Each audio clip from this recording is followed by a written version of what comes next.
And here we are. The Dream Team is back. I'm Grandmaster Robert Hess here with the one and only Alexandra Botez. Alexandra, how you doing on this late Tuesday? Well, for you it's not that late, I guess, but on this Tuesday evening for you. I'm good. I'm not quite as energetic as you are, even though it's later for you since you're on the East Coast, but I'm really excited to see the games today. We have so many 2700s playing.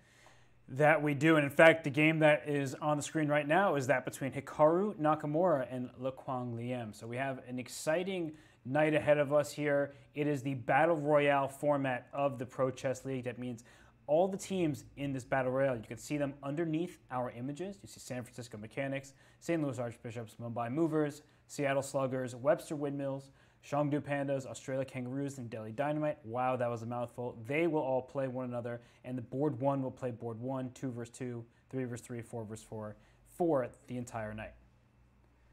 Yeah. Which matchup are you most excited to see today?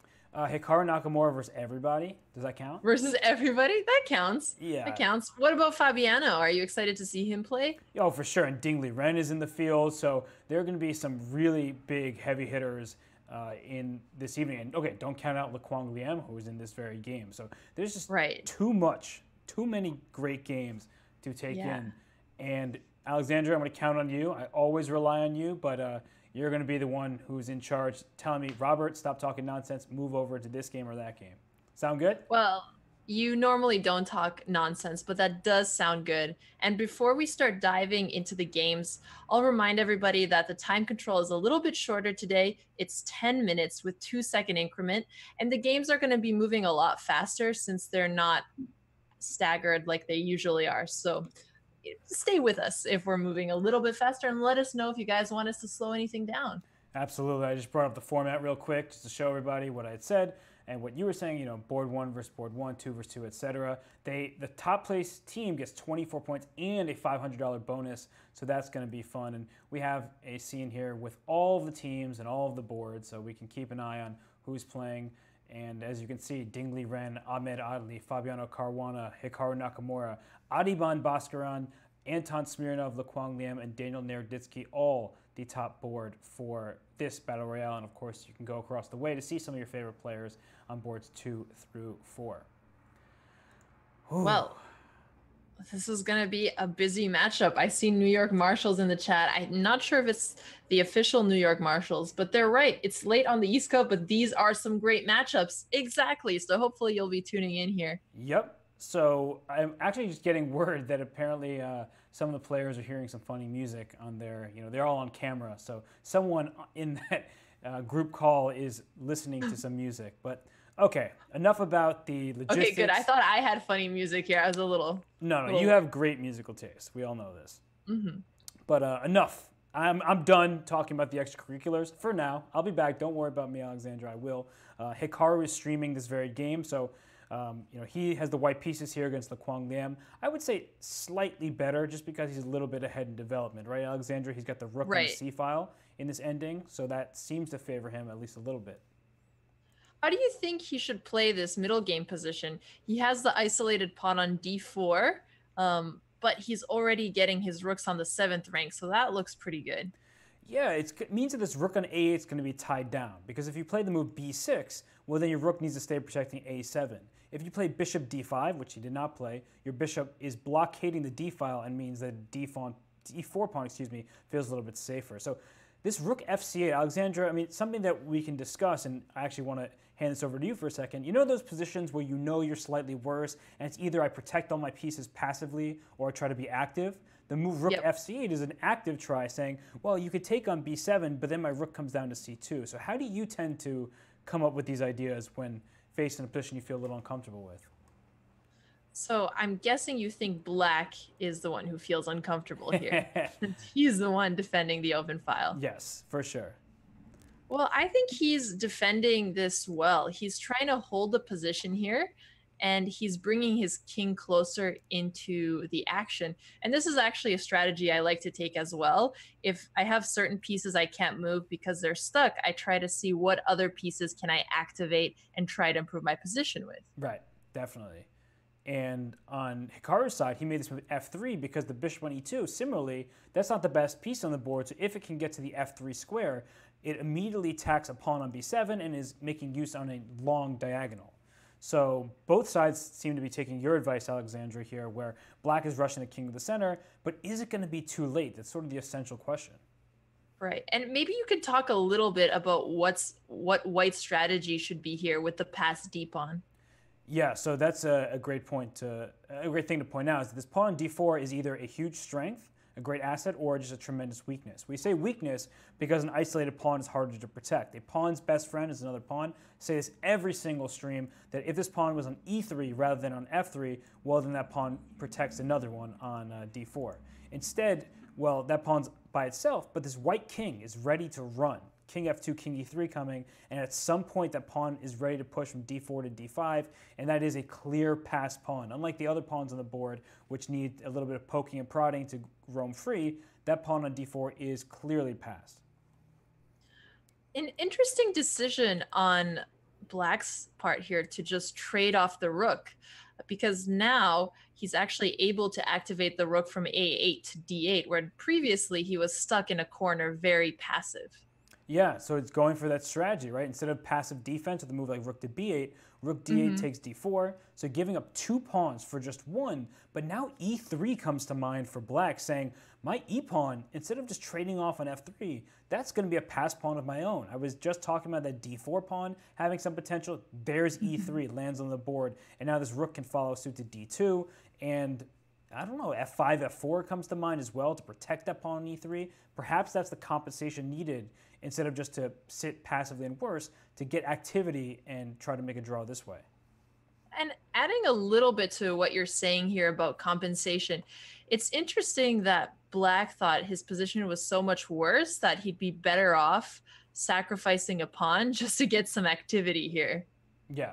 No, for sure. I mean, it's one of those important realizations that you have to make when, especially when you're playing Hikaru Nakamura, that I can't just sit and wait for him to bring the action to me. Sometimes the active defense is more important than the quantity of material. So giving white that extra pawn is less meaningful than just sitting with no actual plan. And so I really like Quang Liem's decision here to go for this sort of endgame.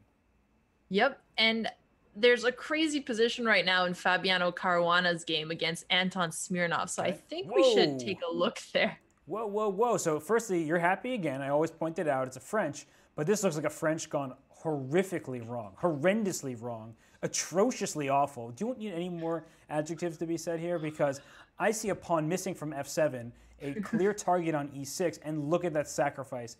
Now knight comes to g6, and Alexandra, I wouldn't even take the rook. I'm saying my knight on g6 just entombed your queen on h7. And so I might play f4 with the idea of playing f5 soon, rook f1, f5. I mean, black's pieces are in terrible shape. I can't disagree with you there, and it looks like Fabiano is doing exactly what you said. He just pushed f4. This is another example of a position where it's better for white to not accept the exchange here. And we've had this theme in the last couple of Pro Chess Leagues, so I think it's always good to point out that sometimes a knight or a bishop can be worth more than a rook, such as in positions like these where it's just holding down black's queen. Yeah, no, it goes to show that we know that rooks are worth 5 points and knights are worth 3, but in this particular position, I disagree with those numbers, as the rook has no open file to work with, and the knight is just limiting, restricting that black queen on h7. And look at Fabiano go. Rook a1 to f1, he's going for f5. He wants to open this bishop on h3 up, and, well, black doesn't really have good defenses here. Yeah, I'm trying to come up with a plan for black here, but it seems like he's in a lot of trouble. Maybe he's gonna move his king to c8 and then put it on a safe square like b7 or b8 just to get a little bit away from the attack. But white's position is so strong here after f5. I'm not sure what's gonna happen. Yeah, I mean, actually, I'm sure what's gonna happen. I'm not sure what he can hope for. I mean, so many good moves come to mind for white. f5, bishop h4, followed by maybe even g4 and f5 and f6, and just pushing the pawns through. Black has no active counterplay either, so it just looks like in a couple moves, Smirnov's position is going to completely collapse. So really not a good position at all for him. I'm So not. maybe this is time we take a look at some other top players. We haven't checked on Ding Liren yet. All right, let's go to Chef's House, right? And by the way, Yes. Rakesh won. I think it's the first decisive game of the round. Rakesh Kulkarni beating Yun Shanley. That is Shangdu's board 4, and it's actually a checkmate on board for Rakesh, who does a lot for chess.com. Where is Chef's? There it is. Chef's House versus Fireheart. That's Adhiban Baskaran with the white pieces. Ding Liren with black. Ding Liren just snags a pawn on a4, saying your rook on c1 does not scare me, even though my queen's on the same file.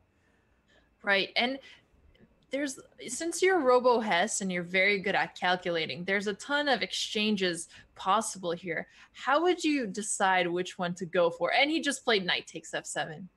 So knight takes f7, trying to take on g7 with discovery. But what happens if knight takes c3 here? Is white and queen e6? Yes, he is. And there's going to be some smothered checkmate attempts here. A move like queen to b6 loses because knight h6 check, king h8, and everybody should know this. Queen g8 check, you have to take with the rook. Knight f7 delivers a checkmate. That is a smothered checkmate. If Adhiban can land a knockout blow here, I mean, I just don't see where this king thinks is going to escape this. Right. I mean, the only thing he can do is move his king or make space for his king by moving his bishop or his pawn here. But if he does that, then he's either losing the rook on d8 or facing more discovery threats. Sam Copeland. Sam, tell me you're here. I know you're here. This is going to be my vote for game of the week. You hear, Sam? So let me know in the chat. Everybody, that's Sam. Sam is always listening, so I'm sure he's going to catch you on that one. And it looks like Hikaru just drew his first game against Quang Liem. Okay, so it looks like they just agreed on a draw here. That makes perfect sense. The king had to shuffle back. The black rook too active. But let's go back to Chef's House because, I mean, I just don't see how he gets out of this with this brutal knight h6 check, queen g8 mate idea. Yeah, it's not looking good. I think it's lost. I think he's completely lost. Good game, Adhiban. Adhiban's the man. Yeah. There I see Adhiban's Sam Copeland. A very good player, playing for the Mumbai Movers. And, okay, king f8, I might even play knight g5 here and not take your rook. Because when I go knight g5, I'm throwing knight takes h7 check, and it looks pretty painful. Not to mention this knight on c3 is still pinned to your queen on c7. So knight g5 threatens queen f7 mate. You have to defend that square somehow or run your king to e8, in which time I'll take the knight on c3. And he played knight g5. Yep, and that's exactly what's happening here. So after Adhiban takes back the knight, he will have an equal material, but he has such a nice attack that he's sure to pick up something more later down the game. Yeah, just mate threats, h7 hanging, knight hanging, rook like coming to the e1 square, to the e file looks good. I just don't see moves for Ding Liren, which, did I pick Ding Liren? No, I did not pick Ding Liren. Who did I pick? Yeah, you forgot to tell us who's on your fantasy screen, fantasy team, not screen. My fantasy scream? What it is, you know, horror flicks?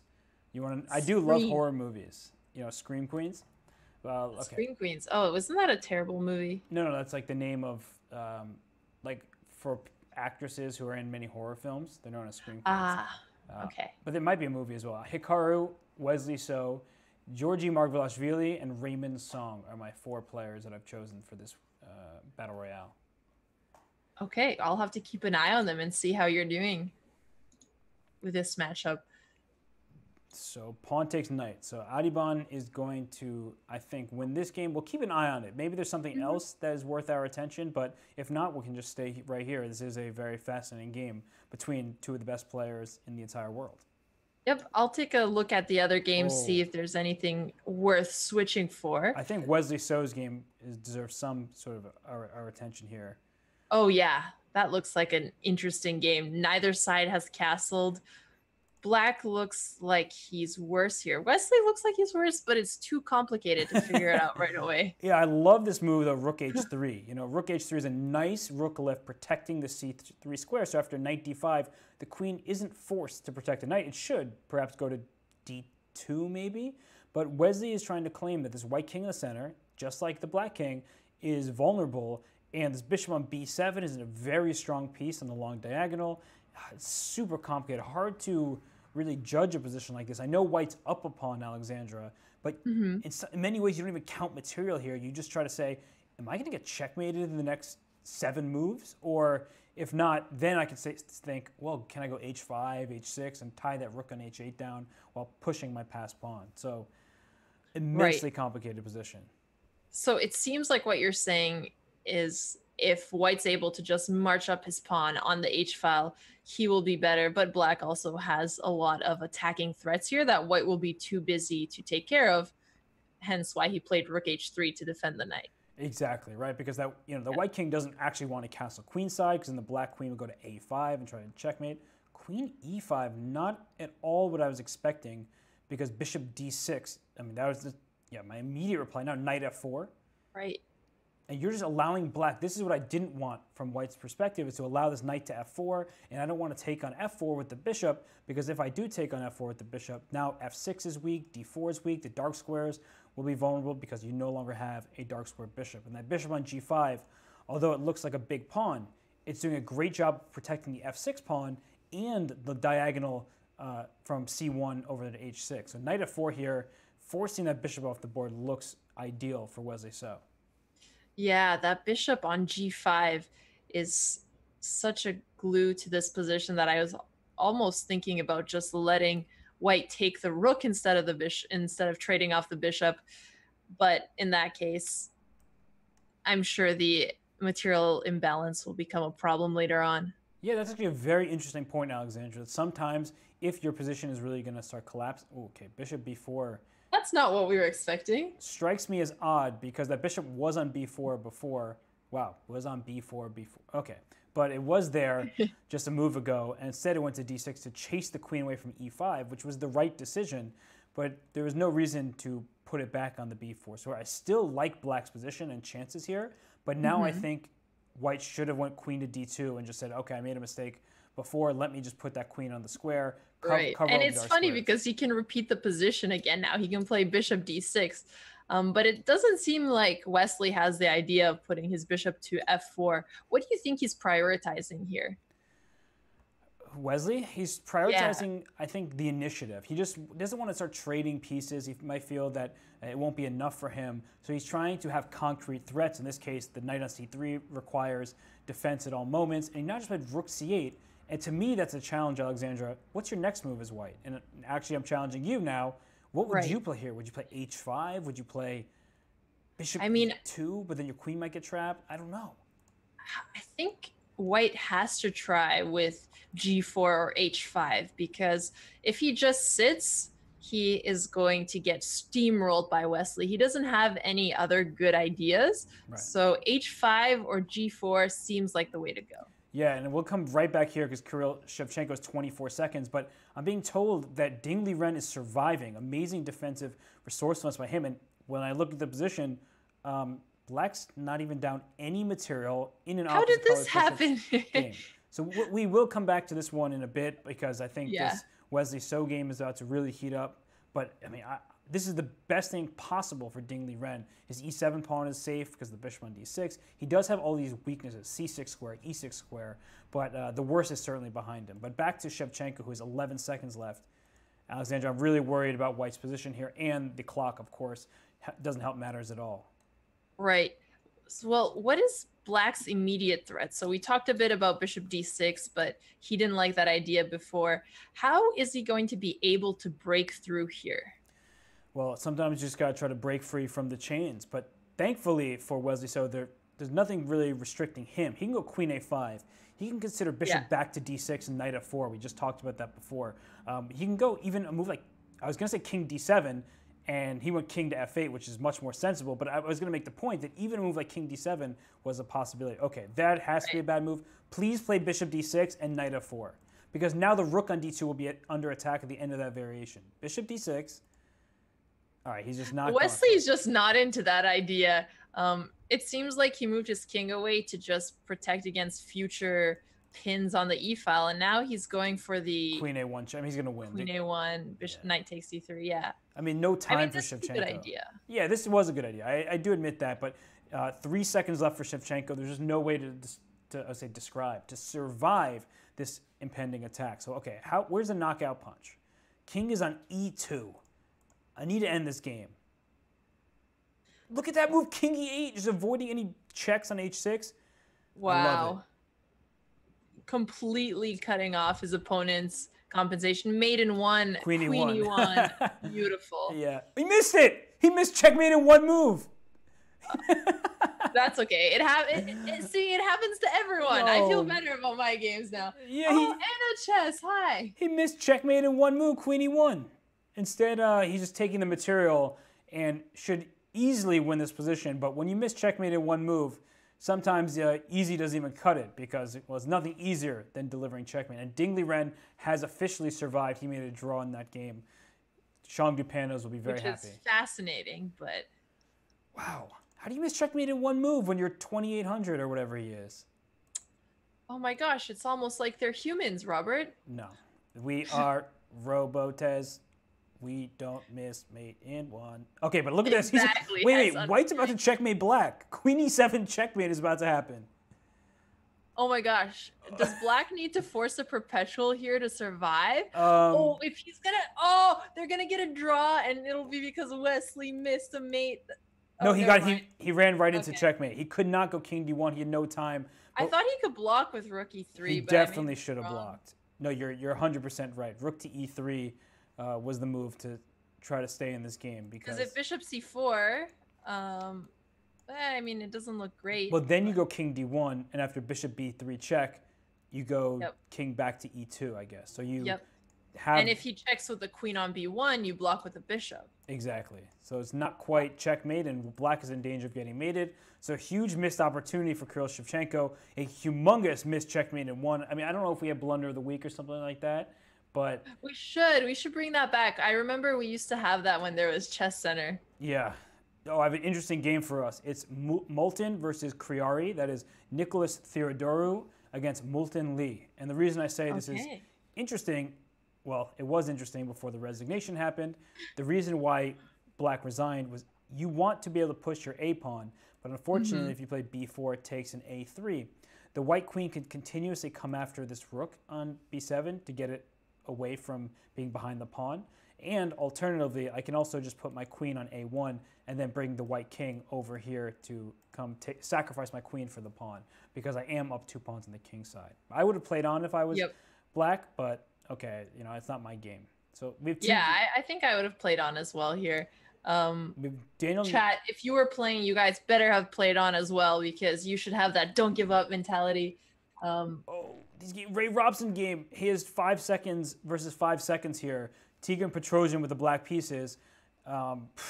Both sides in time trouble. Even material on the... No, white is up a pawn. Can't count. White is up 2 pawns now. Now he's up 2. Oh, but he just dropped C3, so B4, A5 chain is collapsing. Right. Queen E5 check at the right moment will be annoying to deal with, but I would just take this pawn on B4 and now play queen...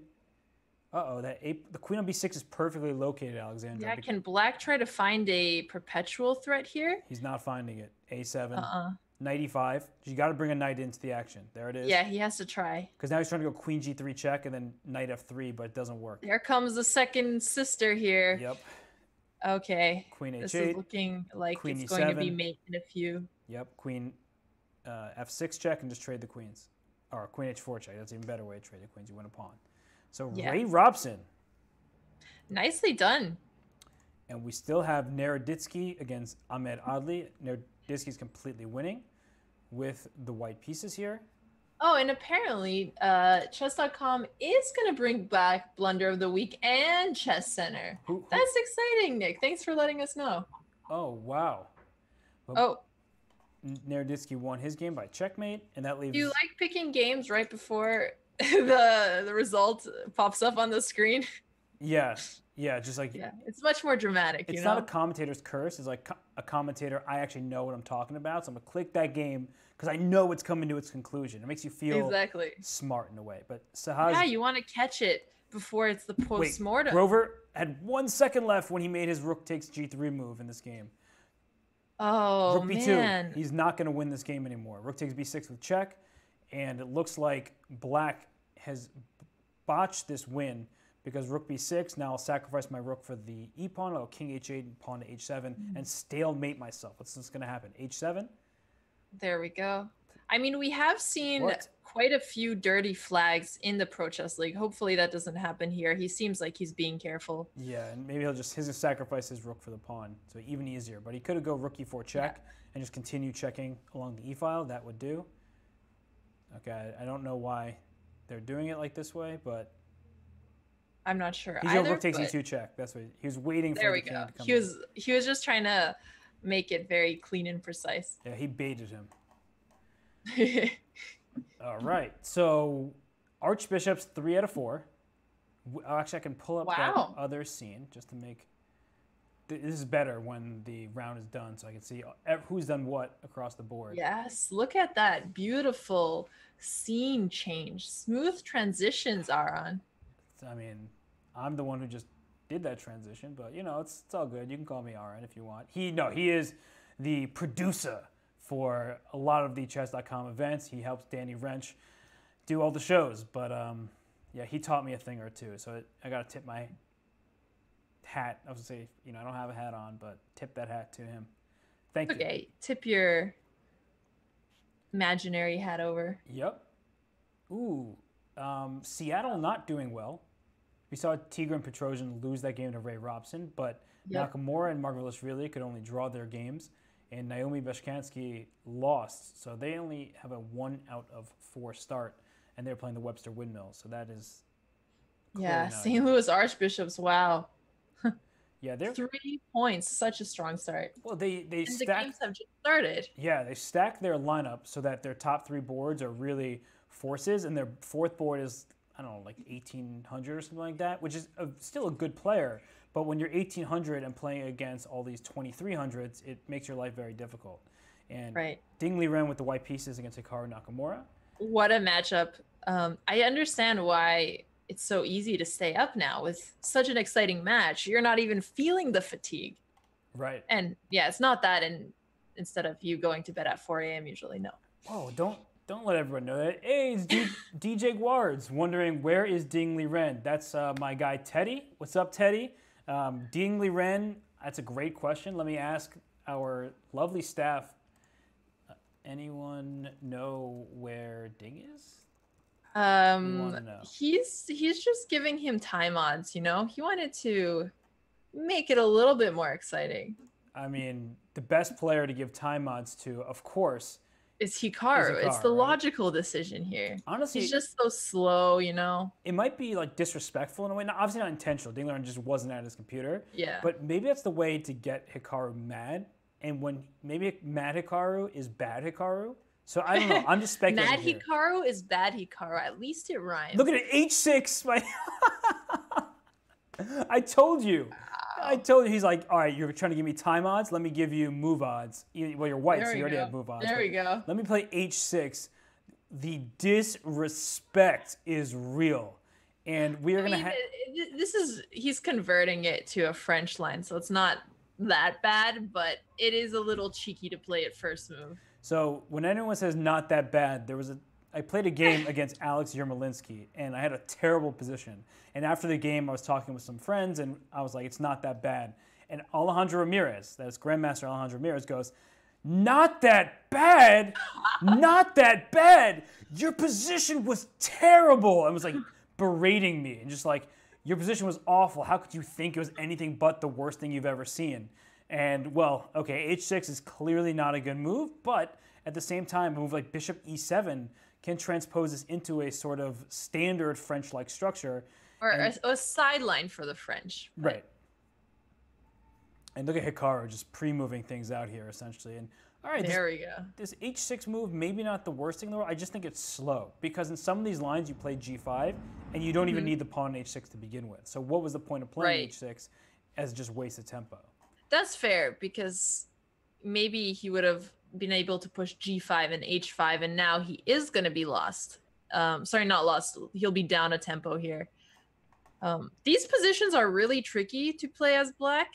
Yes. You're always having to watch your king's safety, and you're really betting on the fact that you're going to get a solid attack on the king side here. I don't know. I mean, h6 just feels like it has to be punished, right? Just you can't play h6 against a super grandmaster and get away with it. But maybe Hikaru can. I certainly wouldn't be able to. Heck, I couldn't get 2 free moves. And oh, okay, I don't want to be so hard on myself. But yeah, don't be so hard on yourself. You know what I'm saying? It's just like Robo Hess could get it a great position. Thank you. Chat. Okay, so now the e5 pawn feels vulnerable, right? Because you just given away your d pawn, which was protecting the e5 square. So now I feel like black's position actually isn't so bad, though he's going to have to be careful. His king's going to be stuck in the center. I would not like to have the black side of this position, that's for sure. Well, it's good to see Hikaru playing a French. Just shows that it's still an opening top players consider. Just throwing that out there, Hess. Except he played knight f3, h6, and then played a French. The French is so OP, he had to nerf it with h6.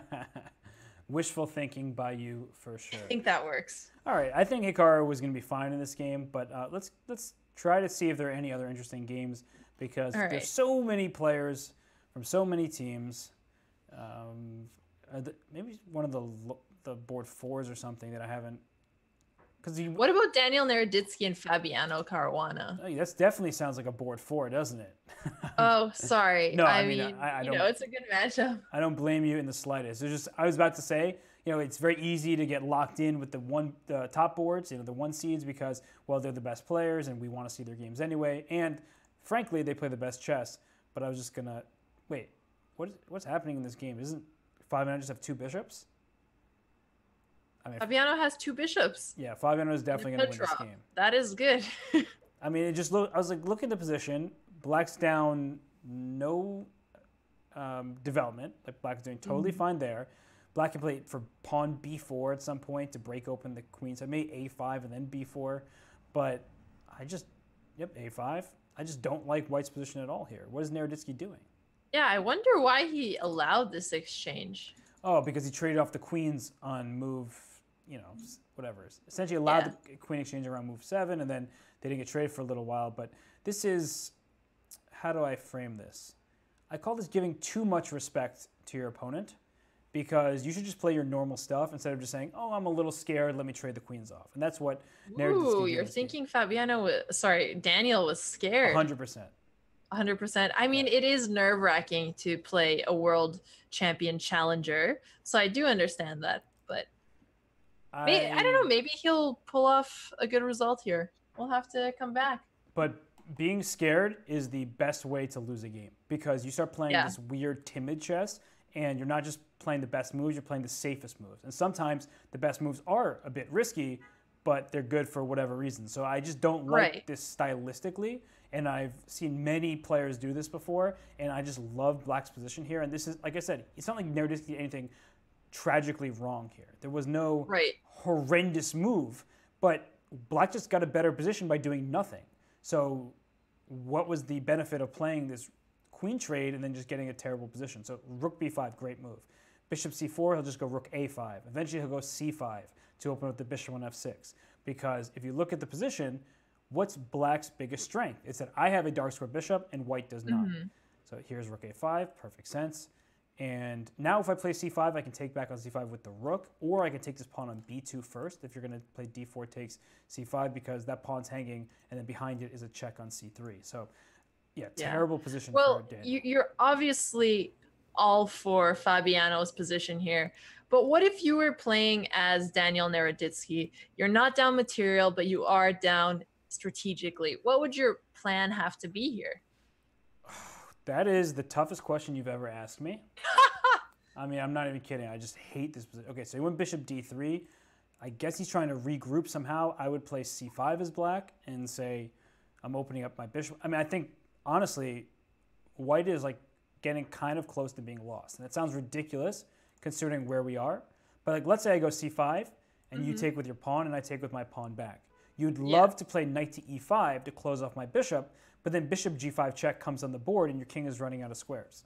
You go king d1, you get checkmated on the back rank with rook a1 checkmate, and otherwise you have to block with your rook and lose material. So, somebody in the chat on chess.com is saying Naroditsky just getting slow rolled. That is what's happening here. I mean, 100% what's happening. It's really, I hate seeing things like this because I see Daniel Naroditsky. I know his rating's higher than mine. He's a very good player. And when I play anybody on this earth, I'm not afraid to play them. Like, I'm serious. That doesn't mean I'm going to do well. That's because you don't have emotions, Hess. That is very true. You go in, if you've lost your first 3 games, it doesn't matter. It's a new tournament. If you're playing Magnus, you're like, I'm not intimidated. Yes, be more like Hess. That should be everybody's chess role. It's like the State Farm commercials or like the robo agents. He's like saying like they don't have emotions, so they can't connect with people. Yeah, it's. I never saw that, but it does apply here. So yeah, but I mean, I'm not to call myself. Yeah, you need to enter the computer chess championship. I totally agree, Real Greco. Yeah, I would just get destroyed. So B3. But you wouldn't be intimidated to play any of the computers. No, so. I'm intimidated by not a single chess player on this planet. Like if I played Magnus Carlsen, of course he's expected to beat me. But what do I have to lose? It's a game of chess, so life goes on. All right, let's go to Nakamura. All right, let's go back to Hikaru's game. How is it going? Not well. How did he castle on the king side? He did it, and he might regret it later because his pawn on c6 is vulnerable. In fact, it could have been captured last move. For some reason, he didn't capture it. Oof. I presume that he thought after knight c6 last move that black would play queen b6, the knight would retreat back, I guess, and then the e5 pawn would be a problem eventually with g4 coming in. So Ding Liren playing what looks to be just good moves, and he's up a pawn. So I hate Hikaru's position. You want emotion from me? Don't play h6 on the first move against a super grandmaster. I think that's not emotion. That's just common sense or logic reasoning. But let's go with that. I think Hikaru still might be able to save this. The e5 pawn looks like it's going to hang at some point. He does have the open c file and the open b file. Maybe he'll be able to pick up a pawn. Even though his kingside pawns are really expanded, he's not under any serious threats yet. So while it's worse, Hikaru's a very tricky player. We know that. Yeah, you're being super optimistic for Hikaru. You said an open c file that Hikaru can use. I see an open c file that Ding Liren can use because his rook's already there. So that's fair. That's fair. The c file does look a lot more dangerous for black here. I mean, dangerous as in he's in trouble. This is bad. Should we go away? I can't look at this anymore. It hurts.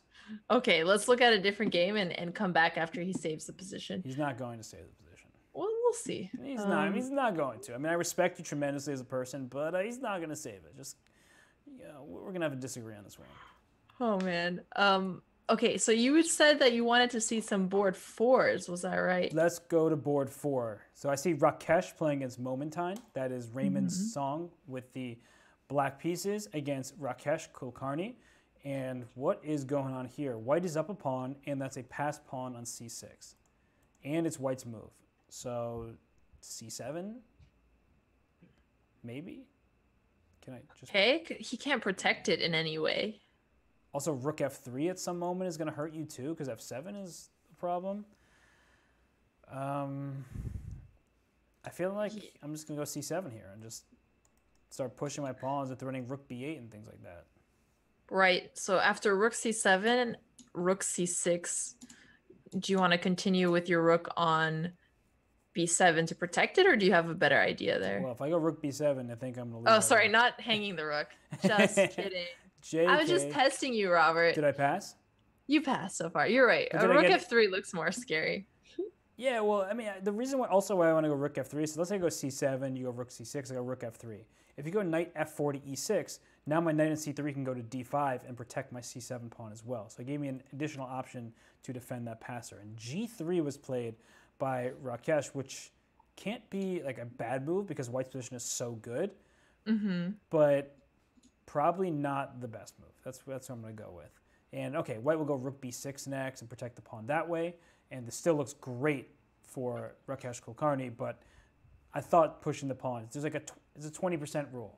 If your pawn is on the 5th or 6th rank, I believe, they say like 1 out of every 5 times you should push it. And more realistically, what it means is you should always be considering it.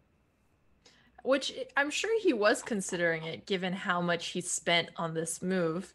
Um, Maybe it was a little bit of a precise line, so he decided to just go into this and slower play a position that's better. Yeah, no, you're probably right. Its position looks nice. I would love to have the white pieces here. And speaking of nice positions, I'm going over to Fabiano Caruana's game because he's up a pawn now, but it's opposite colored bishops. So that might give Daniel Naroditsky some chances. But yeah, it doesn't look easy here. Bishop f4 was a good move. Yep. White is really a sitting duck here. There's no way he can make progress on his position. Maybe he just has to shuffle his pieces here. He doesn't even want to put his king on the G file. Nope. Rook e1, rook e2, sit and wait. I feel like you're just going to run out of squares eventually. Like, if you go rook e1, I'll probably like bishop to d2. And just like, where's your rook going now? Right. It just feels so uncomfortable. d1, he's just going to have to keep moving his rook. I guess. And then he's going to be shuffling on the first rank to b1 to d1. I mean, he just doesn't have another plan. The problem, yeah, that's true. And the problem for black is like, where do you make a secondary target? I mean, there's not even really a full-on target here, but I need to create, like, the h3 pawn is sort of weak, but I can't get my other rook around to attack it. So I think that, rook a1 check, rook back to e1, you can trade one pair of rooks here quite easily. But if we do trade on this square, then how is black going to take advantage of the other weaknesses? Or is somehow Naroditsky going to hold? But from the very start of this game, it's been all Caruana. And like I said before, really don't like what Naroditsky has done here. Yep. Yeah, I agree. So maybe we should take a look at another game. Okay. And come back to this one. We haven't looked at Wesley's game yet this round. Wesley.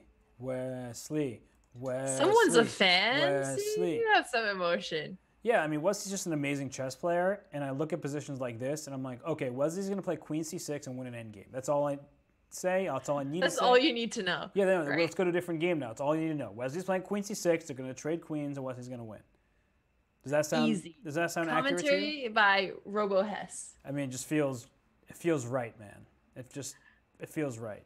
Because the point of queen c6 is if you trade me on c6, then my b pawn lands there, and I'm cementing. Well, your c7 pawn's already cemented, but let's just put that on the board. Now my knight's coming to b5 to pressurize the c7 pawn.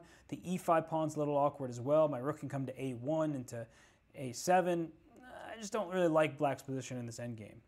I looked a little shocked because he took on e5 instead, which looks like it could just be a free pawn. Obviously, the first thing to look there is the bishop on g7. Does he have any pin threats against the queen? Obviously, since it's Wesley, you assume probably not. But this looks a lot scarier than your variation. Yeah, maybe it's just good. Can he take on f4 now too? He's just going to keep putting his queen under fire and say, I don't care what you do, because queen takes f4 is just another pawn. Mm-hmm. Yeah, Wesley's a brave, brave man. Queen takes f4, just take it. Eat it. Allowing all of black's pieces to be super active here. So yeah, black's down 2 pawns, but at least his pieces are very strong. Yep. And, well, someone just mentioned Ray Robson's game is interesting, so I figured we might as well take a quick look over there. Yep. Just to see what's going on. Whoa. Petrosian Kanapan with the black pieces is missing many pawns in front of his king, but he is up a minor piece. But when I see this position, Alexandra, what strikes me the most is the knights are on a5 and c5 and the bishop's on b7, not defending this black king. In fact, e5 trying to blast right through. This feels problematic for black. Very problematic. Right. Yeah, a lot of times in attacks, you want to see how many of the defending side's pieces are close to the king. And here, he's missing 3 or 4 pieces, however you want to count it. So it doesn't really matter that white is down a minor piece. Here, he's just not going to feel it. He has enough for the attack. And I think black's just getting checkmated. Because, well, if you take with the queen on f6, then white can probably even do something like bishop d2 to c3. Because maybe just take on c5 even. I mean, there's so many good moves here, but bishop d2 was the first one that came to mind. The point is that the black queen has to stay on f6, otherwise the king will just really get checkmated quickly. So after bishop d2, if you play queen d4 check, I think I can just move my king to h1, h2, one of these squares. And if you take my bishop on d2, well, then your king is just in a world of hurt here. I can't disagree with that. Black is in a world of hurt here, and it's starting to get painful to look at his position here. Ooh, e8's hanging. That's a full rook. That's just Yeah, lost. he just take the free rook. I think it's over. Yeah, this works out. This works out for You're right. Hikaru did lose that game. I'm 0.00000% shocked. Is that? Do you need another decimal point? Yeah, just one more. Just, okay. Well, I rounded up. Okay, so that's how little I'm shocked that he lost that game. I mean, you can't play like that against Ding Liren. Right. But speaking of somebody who is saving their position, unlike Hikaru, yeah. The Daniel Naroditsky game and Fabiano game is interesting because Fabiano exchanged a rook. Sorry, he's down in exchange, but he does have 2 pawns to compensate, but he also has 2 pairs of doubled pawns. What happened in this game? I'm going to have to go back a little bit. Like, things looked really nice for black, and then somehow he sacrificed his rook. Oh, he got his rook trapped. He got his rook trapped. No, Fabiano, don't do that. So, oh, man. Naroditsky with the sneaky play there and trying to defend the light square. So let's catch up to the game because, all right, I don't think black can ever lose this position just because you can just continuously move your rook to g8, to c8, to a8, to c8. You get the point. I don't have to keep going. Yeah. Yeah.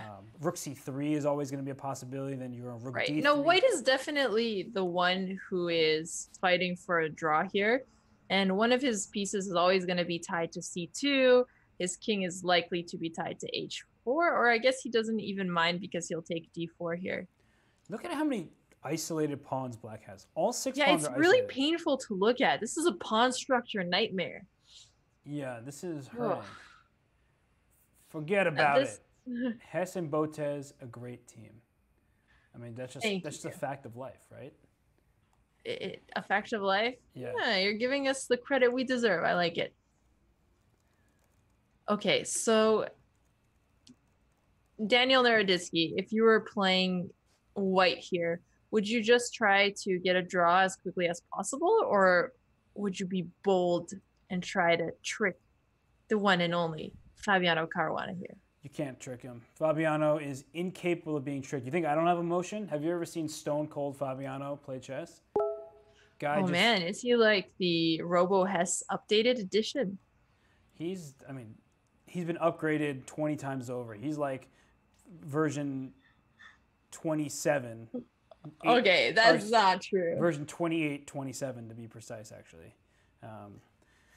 So they're going to make a draw, it looks like. Although if I'm Caruana, I'm just going to wait. Yeah, exactly. I'm not going to repeat moves. Naroditsky is thinking. Every move he's been thinking, 3, 4, 5 seconds.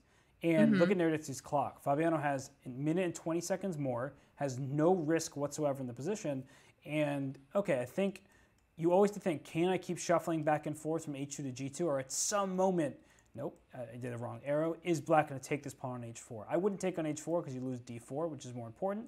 But just goes to show that white does have to start considering things at every time. I mean, it looks like black might be able to play rook d5 here and try to protect d4. Again, he can try to be a bit tricky. But Naroditsky is also, one of the best blitz players. So I'm sure he knows how to hold his own in hard positions with time pressure. Yep. So, okay, Naroditsky, like you said, he's a menace in the Arena Kings and things like that. So, okay, we can go to somewhere else. I see Wesley So has a minute and 27 seconds. His opponent has 7. Oh, this is going to be fun. Wesley's going to win this game for sure. It's either... Wow, this is a fun endgame.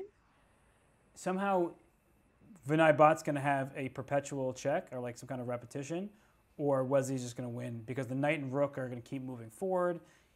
If that g6 pawn gets... Wait a second. Check. Okay. Rook d1. It traps the queen. Rook d1 to h1. Oh, what a beautiful move. No! No! No! No! Play rook d1. Trap the queen. Hess is angry. So Wesley has now missed a mate in 1 and trapping Rook the queen. d1, queen h2, rook h1. That queen is trapped. But maybe...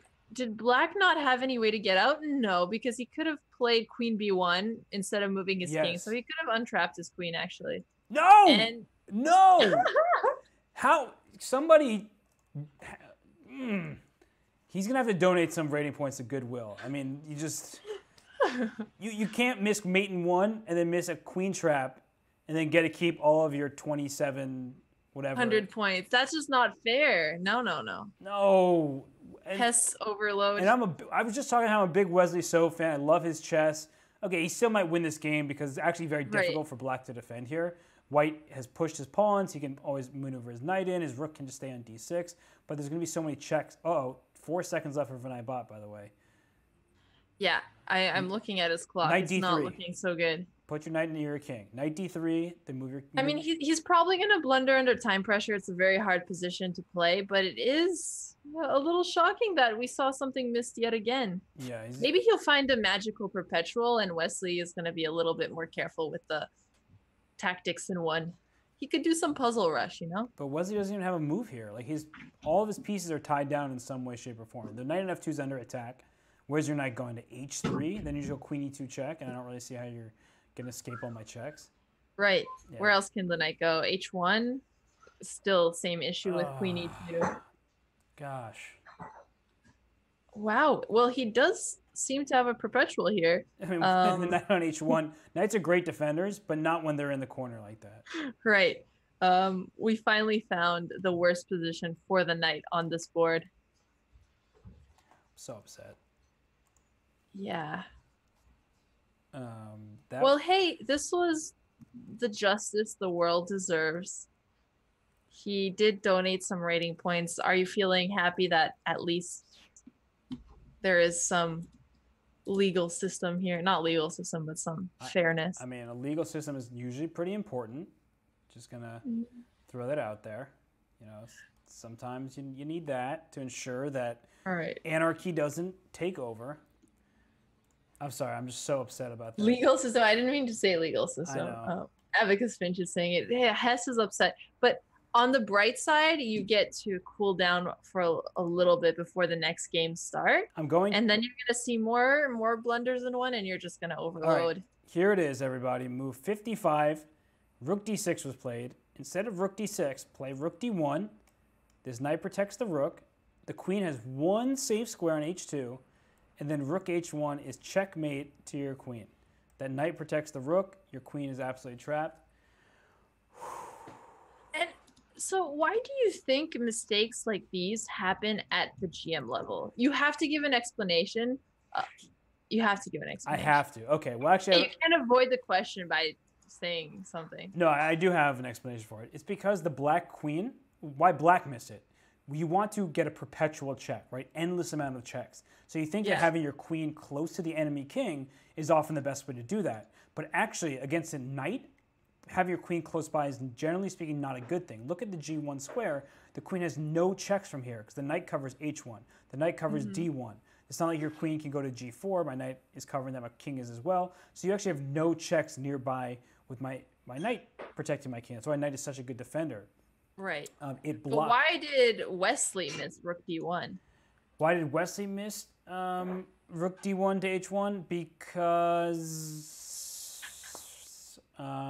okay, I guess as I'm thinking about it more, it's a retreating move, and his rook was so active in putting pressure on Black's pawn on g6 and keeping the king stuck that he was just continuing to go with that plan. Go rook d6 and go... sorry, let me pull up the actual game again. He wanted to just go e4, push that pawn, and he was likely thinking the game was already closing in on draw territory, that he didn't think maybe this queen could possibly get trapped. That's my explanation. Yeah, that's fair. Maybe he did have a little bit of tunnel vision building on what you said because he was so focused on one idea and he was never expecting in a position like this that he'd be able to trap Black's queen, right? It's pretty unusual. Yep. So maybe that was why. Yep. So, okay. Just let me fix this. I just had to refresh the page and... Judge Botez is now cross-examining Robo-Hess. You are. Oh, let me fix this. I am forcing Robo-Hess to consider emotion and human error. Yep. That's how you train the robos. Yep. And so, okay, well, I gotta fix the screen capture now. I listened to the chess.com staff. Never do that again. Gosh, I'm gonna do this just right here. That's okay. It's deeply upsetting. The games haven't started yet, so we're all good. But you know, it was perfect the way it was. They're like, "Oh, can you just refresh and try this out for me?" We're getting some OBS preview as well. That's fun. Yeah, well, it's all fixed now. Hope you're happy. You know who you are. That's not directed towards me, so I can giggle a little bit. Okay, maybe we can look at the standings. Yeah, I'm on some random blitz game now because there's a break in the action. Yeah, no worries. Hikaru has half a point out of 2. Oh, look, this board got messed up too. Let me fix that as well. So we'll look at the standings here while I fix this board.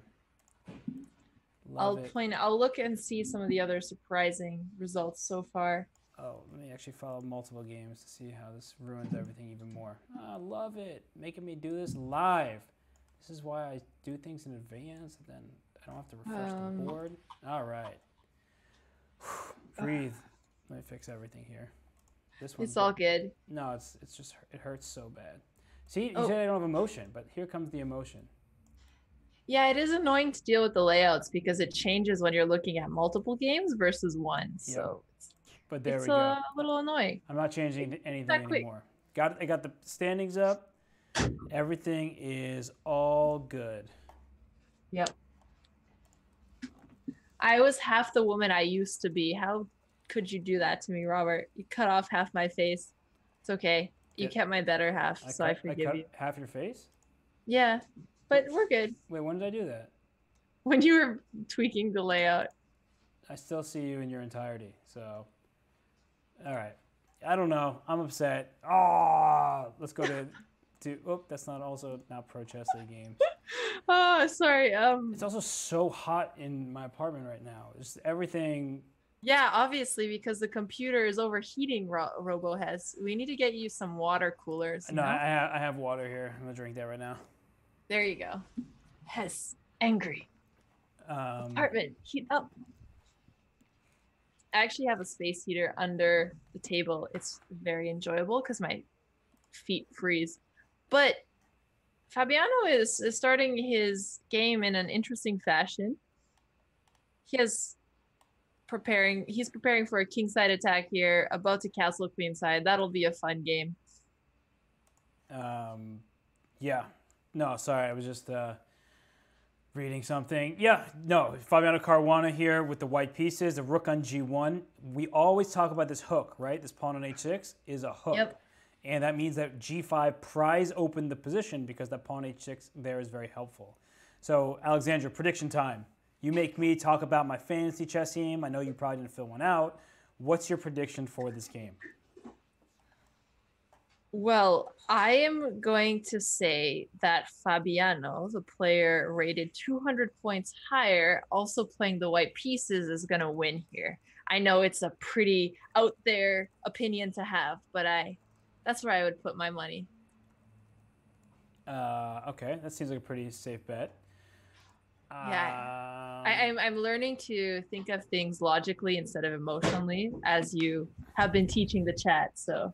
I mean, you always think of things both logically. And I don't like how these, okay, now we're about to get into some kind of deep things here, but logic and emotion don't have to be these like opposite ends of a spectrum. Like they're, people think that, oh, I'm logical and so I'm right. People, like you're emotional, so you're wrong. No, that's I'm not buying that, but I am buying Fabiano Caruana's position. You see that like segue right there? It's like, let's transition. I do. Chess. And honestly, that was a pretty deep speech. I feel like you almost passed the Turing test with that one. So I respect it. Appreciate that. Thank you. Yeah. I mean, Alan would be proud. So knight f6 back. Okay, so what the real pluses of the position for white is that there's rook on g1. If this bishop moves from g5, it opens up an attack on the pawn on g7. Also, and I was about to say f4, he plays f4. By going f4, I can start trying to attack in the center and perhaps even at the right moment go for pawn to f5. So after knight c4, Alexandra, oh, he took it before I could ask you. Would you have taken that knight? I definitely would have taken that knight, even though the light squared bishop was helping control quite a bit on both sides of the two diagonals. The knight on c5, c4 was really dangerous. Yep. And so here, white got rid of that knight and opened up the second rank for the queen, so that queen can slide over to a square like f2 at the right moment if necessary. So I like the flexibility. King b1 is always a useful move in these type of positions, just to get your king further away from the center. It's a safer square. King. Okay, I'm just gonna watch Fabiano play. I don't need to talk anymore, right? No, we really enjoy the talking here. Black had to castle queenside here because he wasn't going to stay in the center, and the king side was pried open by the hook that you mentioned earlier. Yep. Maybe we can talk a little bit about the pawn structure here. Who do you think has a better pawn structure? So I would say that purely in terms of pawns, white has a bit of vulnerable pawn e4 square. But in terms of squares, white has superior control. Because if, say, this bishop takes on f6, and that arrow is not supposed to be. The bishop takes back on f6, so we trade on this square here. At some point, I want to throw my knight into d5 and say, I have light square control because you only have one light square bishop, and my second knight will come into the game. So for example, knight b3 to d2 is a move that I'm always considering. And if I can, say, bring this knight from d2 into the f1 to the e3 square, then I'm really trying to get into d5. So pawn situation, I prefer black's pawns, but in terms of the squares left behind, I definitely prefer white. Although knight h5 was a good move, coming after the f4 square. That's a good way to think about it. I haven't heard somebody explain it like that before. Instead of just looking at the pawn structures, also looking at the control, and then how is it going to help your pieces develop in terms of the space. So I think that was a pretty good teacher Hess moment. You know, I have those every now and then. Usually they're not done at 11:35 p.m. Eastern, 11:36, excuse me, p.m. Eastern time. But sometimes you're on call in the late hours. I feel like a doctor, just basically a doctor. Yeah. And I just switched to Daniel Naroditsky and Adhiban's game. Okay. This one was looking pretty interesting because white is missing a G pawn. Yep. There should be a G pawn on G3, but it's gone. Yeah. Where did the pawn go? Ooh. It's very weird because there's also no pawn on the E file. So how did those pawns get traded here? So I just rewound the game a little bit and showed how it happened. It looked like black had a pawn on F4 that was captured, and then black captured back. And I love Naroditsky's position here because he has dark square control over the board for the rest of the game. This bishop on G2. It's unopposed because there's no light square bishop for black, but where's it going? Right, the queen blockades its diagonal. I can always capture that bishop if I'm ever super scared, and D3 is a clear target in this position. Not to mention A3 will also become a clear vulnerability in white's camp. Yep, I think this is actually similar to the game we were looking at earlier, where if you're looking purely at black's pawn structure, he has an isolated pawn on A4. D4 seems a little bit overextended since it can't be protected by C5 right away. But if you look at the space his pawns are helping provide here, the knight on C5, allowing the knight to go to B3, limiting white's knight, then you start to see that it's also very advantageous here. Yeah, for sure. That's actually a great way of putting it, that it looks like black's pawn, for example, you mentioned in particular the pawn on D4. It's gone a long way, can't be defended by a buddy of it, another pawn, but it has given black so much space for the pieces, and the knights on F4 and C5, they can't be kicked out of their current perches, and so it looks like really nice position for black. I don't even see a good move for white. If I have to go bishop F1, I think crying would be the correct emotional response, but since you call me robotic, well, I don't know. I'm just guessing. And I got to give a shout out because we have over 4,100 people tuning in here. We love to see people checking out the Pro Chess League. That's what this is, the Pro Chess League. And what that means, well, here's the schedule for you. We have 2 days a week. We'll have matches for you, and two times a day on those 2 days a week. So that's 4 different time slots every single week. And we're in the Battle Royale. It's February 19th. Well, it depends on what part of the world you are, but in Eastern and Pacific American time, it is still the 19th, and we're in that Battle Royale. Yep, the Battle Royale is a very exciting format on the already exciting Pro Chess League because the games are faster. The teams are all having their boards played, the equivalent boards on the other team, so board 1 versus board 1. We're seeing a very strong matchup today. We have some of the top players, both in the world and in Rapid and Bullet. So if you guys are new to chess, this is a good place to be. Come say hi in chat. Ask us how the horsey moves, and we'll all become friends. Yep, and I just put up all the logos because I love that Moscow Wizards logo. Just, I can't get enough of it, but it's some great design work by the chess.com staff. But without further ado, chess, chess, chess, chess, chess, chess. No, okay, we're not singing. Chess, chess. Chess, Hess, chess, Hess, chess, Hess. Yeah, that one's better. Bishop F1 played. Oh, are you gonna cry? No, but I should. I mean, you should. Just a horrendous looking move to have to play, but okay, it has its clear purpose of defending d3. And I would say that strategically, black is completely winning here, especially if these knights were traded. Let's say I could just throw these knights in c5 and a5 off the board. This knight on f4 can never be kicked out because I can always protect it with my pawn in g5, and it's going to be a great knight dominating a terrible bishop. So, yep. Doesn't look fun. No, it doesn't look fun at all. I'm going to try to hop around and see if there are more interesting games that are not just crushing on one side here. Yep. Let's try to see. I see Fabiano Caruana's game. Well, a lot has happened here, but it looks like black's king is opening up. That's Ahmed Adly. His king is looking less safe by the move. Rook g5 now for white. Might even just win a pawn because e5 will be attacked a 3rd time, and only 2 defenders are in the position for black. So really liking Fabiano Caruana's position. But let's he went rook g5. Let's give everybody a shot here. I'm gonna pick a random game of players we might not even have looked. Well, actually, let's go to Dingley Rand's.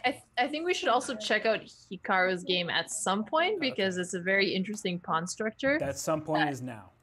That's just a friendly suggestion, because look at these pawns. Hikaru has a pawn on f4. He just pushed g5, allowing queen takes f4 here because after the queen trades, he's going to take on e6. Yeah, it looks like a very fun position because then he also has the pass c pawn, which is a little more advanced than black's pass d pawn here. Love this move, queen f5. And the reason why I love it is because if we take it on f4, as you were just pointing out, we trade queens and e6 falls, and then d5 is probably next. But instead, he plays queen f5, and now after rook e5, he's going to take that rook on e5, and he's going to trade queens in a fancy way, but in a way that allows black to gain the upper hand after rook f8 check. The rook will come to f5, and down goes one of white's very extended pawns. So, yeah, this was a great move, just blocking it off a little bit more. Yep. Looks nice now for Smirnov. And this rook for Hikaru might go rook a1 to d1 to d4 to defend f4, but it's clear counterplay for Smirnov, and I'm sure he missed this move queen f5. Yep. And you were saying that you wanted to go to a random game. I know we've been following a lot of top players, and I feel like I've been pressuring you into these games. Some people in chat were joking about it. I'm also joking. But if there's another game you want to see, we can also do that. Yeah, I mean, I'm gonna pick a random username that I haven't seen yet. Blue Wizard versus Chess Fat Bear. Hey, there we go. And look, that's Grandmaster Dennis Boros versus Grandmaster Zhao. So pretty good players. Can't complain about the matchup. And what is going on here? Black is up a pawn, but there's a rook on the 7th rank on f7. What happened? I'm just laughing at Crazy Coffee Man's comment. Okay. I'm sorry, I'm back. Sometimes chat makes you laugh and you lose attention for a second. Oh, I see what's happening there. I'm getting blamed for things. Love it. Love it. Oh. That is very funny. No, it's always my fault. No, It's but always my fault. I'm a team player. I'm going to take the blame. So, yeah, it's my bad. Sorry, everybody. This is the Pro Chess League, Week 7, Battle Royale. Here to have a good time. And it looks like one of these players has a rough connection because I just saw, I think it was Zhao Jun having a reconnect here. But with the black pieces, I would definitely consider playing knight takes d5. And that gets rid of this bishop, of course, but it also opens up this bishop on g7. So eventually I could consider moves like pawn to b4 because maybe I start with b4, honestly. And the point is that if you touch the c pawn as white, let's say you place pawn to c4, then your pawn on b2 is hanging at the end of many of these variations. And I don't think black would be too unhappy to gobble up that pawn or play pawn to b3, kind of creating a hook of its own by playing b3 and trying to get the rook involved in the game by capturing back with that rook. So counterplay is necessary for black in a position like this. You're a little bit tied down. Yep. And what I'm noticing here for black is that although white's king is in a pretty awkward position, he's not very well defended, it's too hard for him to figure out a plan to try and attack the king. So he's just going to focus on breaking open the queen side, like you just showed, to try to get his rook active. And that would also help open up the file for attacks against the king. Yep. And I really like this move, knight e3, because now if you capture on d5, I'm for sure capturing back with my knight. And look at the black king. It's starting to feel less and less safe with pieces surrounding it. So the knight on f6 is very useful. It defends against rook to d7, which would win the d6 pawn. So I think Zhao Jun is going to keep that knight there for a while and try to just maneuver in some form, like useful form. But I think that black's a little tied down for the time being. It's uncomfortable. Right. Do you think Zhao Jun should just go for some type of queenside pawn push here, since his pieces are already pretty well placed, or at least as optimal as they can be? Probably, but every pawn move has a drawback. If you go b4, then my knight might go to c4, and then d6 is right. Clear and target. I guess they just play this, so knight c4 does look kind of scary here. Although maybe I don't want to allow you to take b takes c3 might open up the position too much. Exactly. Yeah. I was going to say, maybe all of a sudden black can turn things around by getting this rook down the b file, right? If we start trading pawns on c3, we'll open up that b file so the rook can land on the b1 square. Yeah, so maybe bishop b3 is a good starting move for white, saying, okay, feel free to take on c3, but when you do take on c3, now my bishop blockades your rook, so that after pawn c3, well, your rook is staring into a brick wall on b3. Yep. So, okay, let us hop. I see Tom Polgar playing against Bonnie Lix. That is Yunshen Li. Anya. Okay. And here with the white pieces is white's up a pawn. So Yunshen Li rated 2060, one of the lowest rated players in this entire event. She's looking like her position is really good here. She's up a pawn. Look at that king on h8, Alexandra. Whenever I see a king tucked in the corner, I look if there's luft, right? If there's space for the king to run to. And then I think, man, maybe I can just put my rook on c1 and then try to checkmate along the back rank. Yeah, this position looks amazing for her. And also, I love her photo with the angry chicken that looks like it's slurping noodles, but it's so busy looking evil that it's not even paying attention to the food. And this is definitely one of my favorites so far. Yeah, no, that is actually really hilarious. And okay, the last two moves, a3 to protect b4, h6 to give the king a square. But now white can remove this queen to queen c2. Yeah. Yep. She knew we were both going to say it, so she decided to play it before she heard us. Because we complete each other's sentences. No, you did this to me before. I mean, you knew I was going to do it wrong, so you should have switched over to say sentences, even though. Yeah, okay, never mind. Yeah, we tried anyway. It's just we've gone so far just to lose it all. Well, at least Yunshan is not going to lose this position because it is looking amazing. I really like rook d1 here because if I can trade that rook from d4 and get my queen to d1, it just seems a lot easier to continue pushing d6 or create more weaknesses. Yeah. That rook attacking the pawn from behind was a little annoying, and now he can't do that anymore. No, that's a great point. Exchanging the rooks also gets the queen behind that pawn, and so you can start trying to push it up the board. As when you have a passed pawn, you like to have it move. So Daniel Naroditsky won his game. That was with the black pieces. We loved his position earlier, and he just went straight forward, brought his rook into the game, and oh, that's a problem for Hikaru got a win. He beat Anton Smirnov. Hikaru. Who seemed to be holding the position closed when we last looked at it, but it was still better for white. Yeah, Hikaru kept the position closed and then maneuvered as he saw fit and clamped down on the pawn on e6. So not good news for the Kangaroos. And the rook e6, nice, a discovery. Here's a queen hitting the king. Here's a rook hitting everything else. That's a good way to win. We have the Quang Liem playing against Ding Liren. Oh, that is quite a matchup. Although... Who's better and why? Yeah, who is better and why?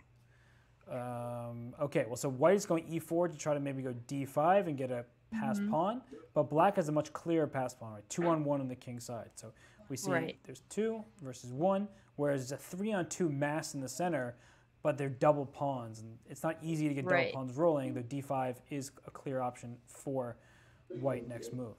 Yeah, and white's king is also more active here, so that's another important factor to consider here, which is also why he played a4, because he's stopping b5. Yep. Do you think white should try to trade off his knight here, or that he should try and keep it? Should white trade off the knight? Well, if you go knight f6 check, I would keep it, because the good thing about a knight in an endgame like this is the knight can go from color to color, whereas obviously the bishop is stuck on the dark squares, the limitations of a bishop. So now I would fight. Okay, but this actually might be the right time to make this pawn break. You're undoubling white's pawns, but once we start trading off pawns, there's just not many left. So, e takes f6, bishop f6, for example. If you play d5, trying to create some sort of passed pawn, then I'll get rid of the queenside pawns, and once I take on d5, I'll eventually sacrifice my bishop for your lone remaining pawn, and that should be well, that is a theoretical draw. A king and knight can't checkmate by itself. Yep, especially with players of such equal stature. Yeah, so Ding Liren's waiting for d5 just so he can play b5 check, and he doesn't mind sacrificing a pawn. Knight b4. But also, the position between Zhao Jun and Dennis Boros is heating up, although now they might trade off pieces. Okay, well, this game is going to be... No, they're not going to trade. Sorry, black doesn't want to trade. Okay, the game is interesting. Well, this game looks like it's going to be a draw, but so we'll come back to this Quang Liem game if they don't draw in the next few moves. Whoa, there's been a weird repetition of moves. Rook f8 to e8 and rook f7 to e7. So both rooks going back and forth. Yeah, but look at that queen and bishop pointing towards white's king. They have taken away all of his moves. If black could somehow teleport over and check the king on the second rank, that would be amazing. But can he open it up? Yeah, well, this is interesting. So take on e7 and play queen f3. I mean, you just gave me the idea. There it is. You say, well, can I just open up the king? Well, of course. Now queen f2, queen g1 is going to be checkmate because the king would have to go to h1. And my king can always escape from g7 to h6. And here's a moment where having the bishop is so nice. The bishop limits the enemy queen. And, well, just looking very nice here for Zhao. Probably just winning at this point. Yep. And it looks like Ding Liren and Quang just drew their game. Okay, so here, Dennis Boros on queen e4. I would not take that. Queen f2 check. I don't know if that was precise, but okay, it works. Queen f6 just to protect my d pawn. Okay, don't lose on time. I was about to ask you. He's about to lose on time. No. Oh my god, 0.3 seconds. Oh gosh. That would be so sad. And now he's losing all his pawns. What's he doing? He's not of any material anymore. He's going to lose now. He's not going to lose. No, I'm telling you, he's going to lose this game. Oh man. He just offered him a draw. He's afraid. Decline immediately. Robo has auto decline. Yeah, because Just the last couple moves. Queen e4, I would have just went queen f1 instead of queen f2 check because that allowed my queen to spy on the d3 pawn back on move 35. Was that the position where he almost flags at? He almost lost on time trying to think that through. I think he just panicked and exchanged. Yeah.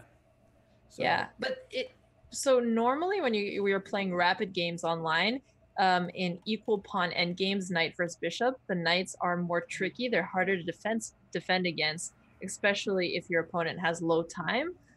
With a 2600 player, he shouldn't fall for any traps, but hey, Dennis Boros is going for it. Yes, he is. And 5 and a Caruana just won his game, so good for him. And nice. Yeah, no, the good thing about having the knight is you can just go from color to color. You can put the knight on either a dark square or light square, and it can, more importantly, it can attack either a light or a dark square. Now, the problem for white is that the black king is so advanced. So. Oh my gosh. There's a scent of food from the kitchen coming in. What kind of food? It just smells hearty. But okay, back to this. Trying to make me hungry? I mean, it's 11:53 p.m. here. You're right. That's not what I should be trying to do. Yeah, it's okay. I forgive you. So king e5 was necessary. If you played king d4, you get knight c2 checked and forked. So you have to make sure to watch out for forks against a knight. But look at this position here. Knight c2. You always have to say, can I actually allow my opponent to take my bishop? The answer is yes, because then you take with a c pawn, and then black actually would be better in that endgame. So leave that bishop on b4, and maybe even play king f4, because the king can go from f4. I think black's better here. So I mean, this was just a weird game where it went from one side being better to the other. Yeah, we didn't know who was winning. I don't think they knew what was going on either. So we have one game left now, and that's Kriari versus Sahaj Grover. Yep, and it's good to hear, Dave Hogg, that you're learning from this. That's what we're trying to do. Well, I'm not really trying to help him learn, but maybe that's it. But you do it naturally, so it's okay. Yeah, white should win this because, yeah, he just resigned. If the black knight would try to defend the pawn here, white can either come king e5 and white could come king e5 and just sacrifice his rook for the pawn because he is going to promote and black's king is too far to stop it. Yep. But maybe you can explain how you would calculate this to see that black's king is too far to stop it after knight g2. So knight g2, I mean, the problem is this king is cut off, right? So I would say I can make many moves, but I'll start with king to e5. And the point is if you go king a7, that's your only legal move with the king, then I can sacrifice my rook for the pawn so that we get into a pawn of endgame, which is winning. But maybe I can also play rook to b2 just to attack your knight and then win the pawn by force. Right. Oh, and Chad is pointing out that on move 64, after knight g2, king c7 is checkmating, actually, which is a cute tactic. On which move, sorry? On move 65, after knight g2. That's even stronger, yeah. So you wanted me to show one thing, I chose to show another, and chat was too smart for both of us. I was like, hey, checkmate is better than winning material. We were trying to be instructive here with something that you would see in a lot of games by trying to calculate if the king can catch a pawn. But, you know, tactics get in the way of things. Yep. And no, absolutely. Tactics, I don't know, there's some kind of quote or pun that should be said here, something about tactics. But that people some quote, insert tactic quote. Don't have it. I don't know. Don't have it. Forgot to upload the file earlier. Yep, I forgot. Missing the... I'm sorry. I'm working on it. You know, I'm always a work in progress. That's the important thing. I realize that. So... yeah, 404 tactic quote not found. I'm not going to get tired of these. Yeah. Also, shout out to Face Chess. Good to see you back in the chat again. And of course, the mods, Crazy Coffee Man, Sam Copland. You guys are doing an awesome job. Yep. So also you can scroll over, is it my face, somebody's face? And you can follow, underneath me, on my name. Yep. You can follow GM Hikaru, that's Hikaru Nakamura, whose games we've been following and commentating on. He is streaming live while playing. So if you want to hear his thoughts and see his games unfold, definitely tune into his channel. And, well, not just when he's playing. You should always look at it. Yep. And you can also follow our channels, GM Hess and mine, Alexandra Botez. I'm shouting out the channels we're talking about in the chat in case you're curious. But you could just click over, one click follow, and then hang out with us when we're not doing commentary and just doing our own chess thing on chat on Twitch. Yep. Yep-a-doodle-doo. So now that we have 3 minutes of the game, and this is a problem for me because you know me, I can only talk chess, right? Like, yep. I'm just all about that chess. No treble. Because you're all about that. Exactly. Yeah, hey, you did. Yeah, all right. We had that going on right there. But let's talk a little bit about the scoreboard, Alexandra. I'm gonna need you to help me out here. So we see that the Archbishops and the Xiongnu Pandas, they're in the lead right now. The Webster Windmills are a point behind. So of the individual scores, has anyone surprised you, or is it just sort of par for the course for you at this point?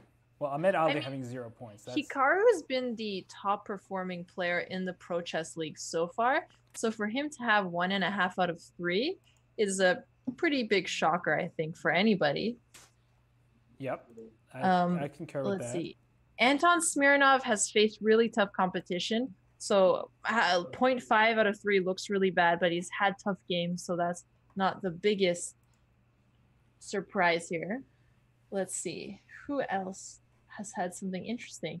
I mean, Wesley So, 500 Caruana, they're doing their good work, right? They're doing work. Yep. And Daniel Naroditsky is having a good week. Why are we on the same page nonstop right now? I don't know. I think it's synchronized, but it's good. Yeah. I mean, I don't like synchronized swimming, but synchronized commentary seems like a good place to be. Oh, I feel like we could do some synchronized commentary with some synchronized hand movements, but we don't have to. Okay. I mean, I have to figure that one out. We can work on it. So which do you want to start with? Like, yeah, how should we do this? Just put your right hand up on 2 and then your left hand up. Ready? On 2? Wait, but when do I put my left hand up? On 3. I'm going to say 1, and then on 2 you go right hand up. On 3 you go left hand up. Okay.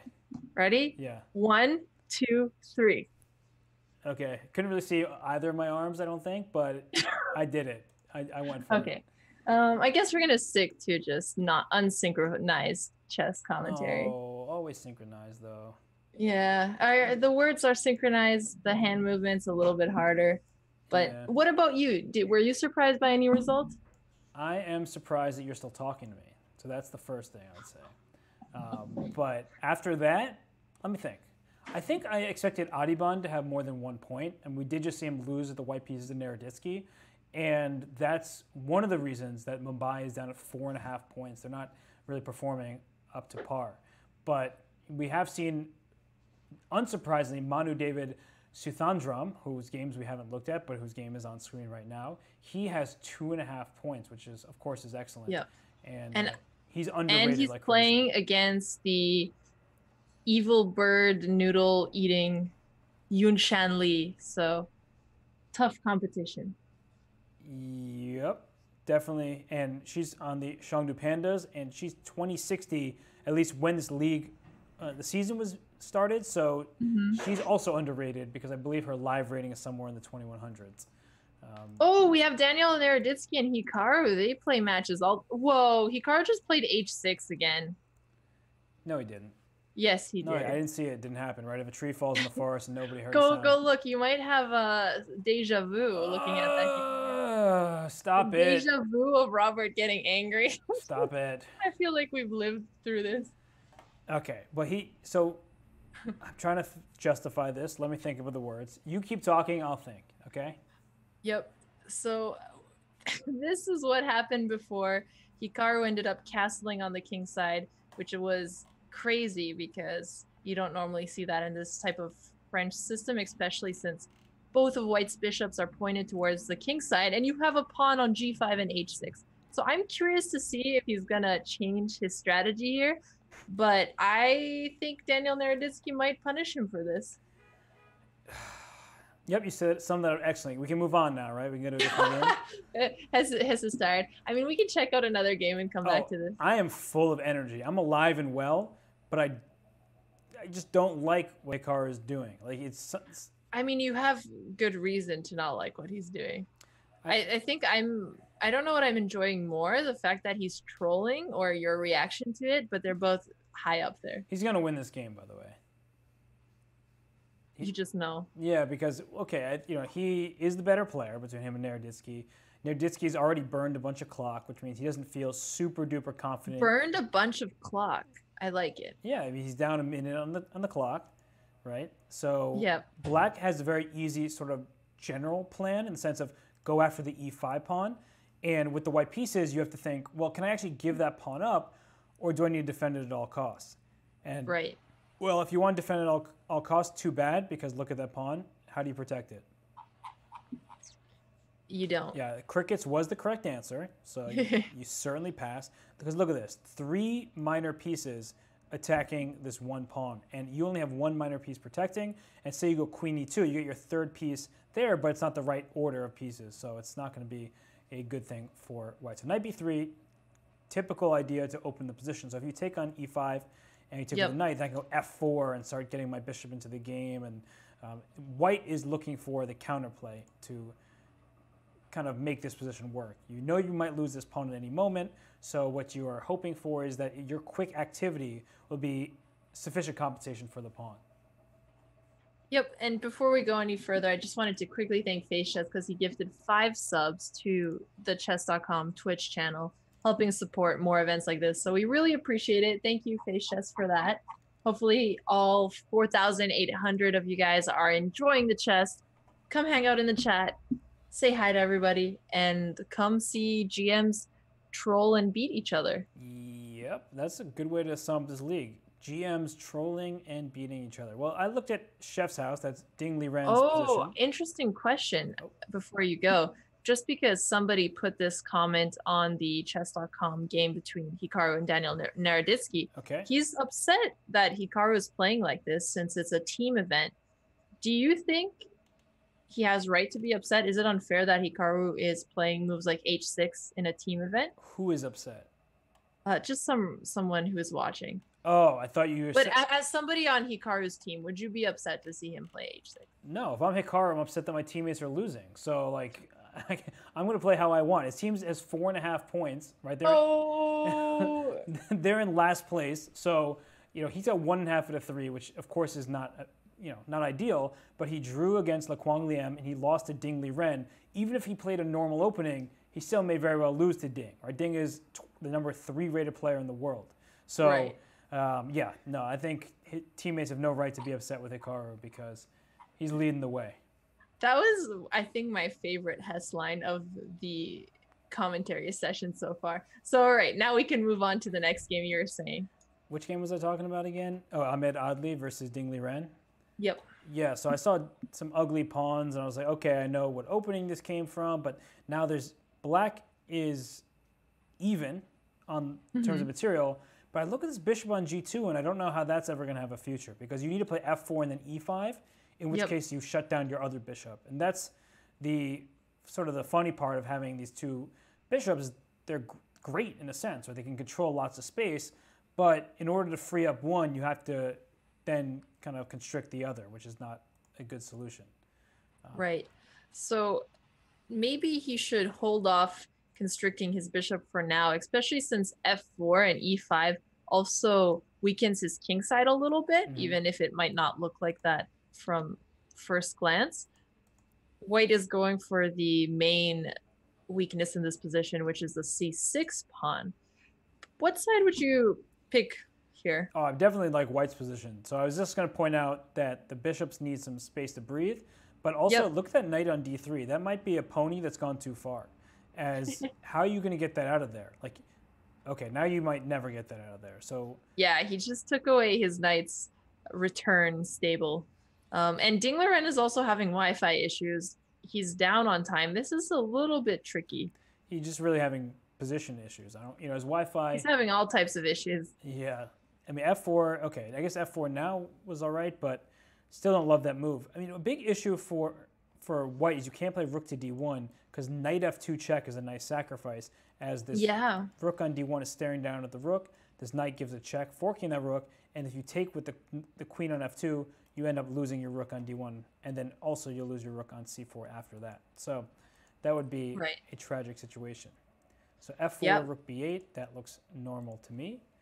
And it's a little bit annoying because the white rook on f1 doesn't actually have a great square to go to. He can't go to b1, c1, d1, e1, so he's stuck there. An interesting idea for white would be to play something like, no, h3 and king h2 is also weakening, but I was trying to find a way for him to help his bishop go to d1. So can you go bishop f3 to e2? Bishop f3 to e2 is nicer because, oh, whoa, just, I don't even know what I was going to say. He pushed h4, okay, which is kind of a shocker. But knight b2 cannot be a good move. Like, don't take it. Just put your rook back to c3. I'm like, what's your knight doing there? I'm threatening rook to b3 now. And rook b3 will win this knight. That was strange. I guess knight a4 is now the move that you have to play. You've forced yourself into the situation. So knight a4 as the retreat, because knight d3 runs probably into... Do I have rook? No. I made knight d3 back as possible. I lied. I didn't mean to lie, but I did. He went with your first choice anyway. He played knight a4. Rook b3 looks good here regardless, even if the knight isn't on b2 anymore. Because if black ever takes back, white gets to undouble his pawns. Yep. Also, another move that comes to mind after rook b3 is maybe white can go f5 at some point, just trying to break open the position. You have bishops, right? Bishops love open space, open diagonal. Oh, there's f5. That's exactly. He pre-moved it. Yeah, he took no time on that move. 6 seconds to play f5. And he says, I don't want to play e5 to ruin this bishop, so I'm going to play f5 so that if it's captured on f5, now both of my bishops are controlling the game's longest diagonals. And Ahmed Adly, we were just talking about how he had no points. At the moment, he's well on his way to scoring a victory, but we did see Adhiban Baskaran not win that first game despite having an amazing position. Yep, that's true. Wait, so isn't a rook hanging on b8 for free? Rook takes b8. Oh no, there's a knight on a6. I can't see anything. There's a knight. Oh, but yeah, no, this is pretty bad. You taking on e6 next? Yeah, e6. Wow, he has to move his knight. I really didn't see that the knight protected the rook. Well, Wesley So missed mate in 1 and then winning a queen. So it sounded like you just called him Wesley Slow. Well, he was slow to think of the good move, so it applies. All right, nice save there. I approve. I definitely approve of that. But this is a very... Oh, resignation occurred. For those of you wondering why Liren just resigned so quickly, it's this knight on b8 is under attack, as is this pawn on e6. And once this pawn on e6 is lost, let's say after knight a6, takes, queen takes, look at this bishop on a1 aiming for g7. So after a move like, I don't know, king to h7, let's say, your king just going to get ripped open very quickly. So h5 is a move to sacrifice a pawn just to get the king open. Rook f8, going for a queen g8 check and a checkmate on h8. It's just the black king has nowhere to run to. Yep, I'm just looking at other games while you explain that one on the board. Tell me where to go. I'm all ears. Maybe we should look at the game between Tigran Petrosian and Bhatt, or Vinay Bhatt. Okay, Vinay, how are you doing, buddy? And the immediate question is, does white have a real attack here? I'm leaning towards yes, since he hasn't given up any material to get his pawns that far out, and he has all of the piece support he needs. His bishop's pointing towards the king, the knight's on f3. I'm just not sure what his plan should be here. What to follow up with a strong attack? That's a great question, because if you ever play f6 for white, then g6 by black, and it's going to be hard to actually get into the position. You would somehow need your knight to like reroute to h6 with check. Yeah. So even though your pawns are pushed so far and near the black king, it actually doesn't make sense to push either of them yet. Well, he pushed the h pawn. That's actually really smart. That one makes sense. That one makes sense. We were uncertain how the f and g pawns made progress, so he just went and pushed the h and said, okay, I'm going to keep my options open, retain some flexibility. I can go h5. I can also play bishop to h3 if I think that diagonal is better for my bishop, because the bishop on g2 is not doing anything on that square, so bishop h3 at some point will be a decent move. So I would just play h5 here and say, keep on, there's the pushed. He pre-moved. What is this pre-moving? I find it a little bit ridiculous to pre-move when you have when you have 8 minutes on the clock, when you have over 3 minutes. Why are you pre-moving? Yeah, I mean, he spent 13 seconds on h5, and then Vinay spent 1 second on queen b5. 2 minutes and 22 seconds left facing an attack. I would probably be in a hurry as well. No? That's fair. Just me? I was actually reading Daygrod's comment where he's talking about the SF mechanics trying to finish in front of Seattle. And that's actually nice to hear because there are some teams that are not going to be able to make it in the Final Four, but they're still playing their best and they found ways to get new goals, which is what you should always do and motivate yourself regardless of how the tournament is going, as Robo Hess knows. That's very true. And, well, it's 12:13 a.m. What's going on? It's past midnight. Yeah. You're still good? Do you need a nap? You know, if you want a power nap for 5 minutes, I'll hold down the fort. No worries. Yeah? You'll do that for me? You're such a good team player here. Right. So I mean, it'd be very lonely, so don't do it.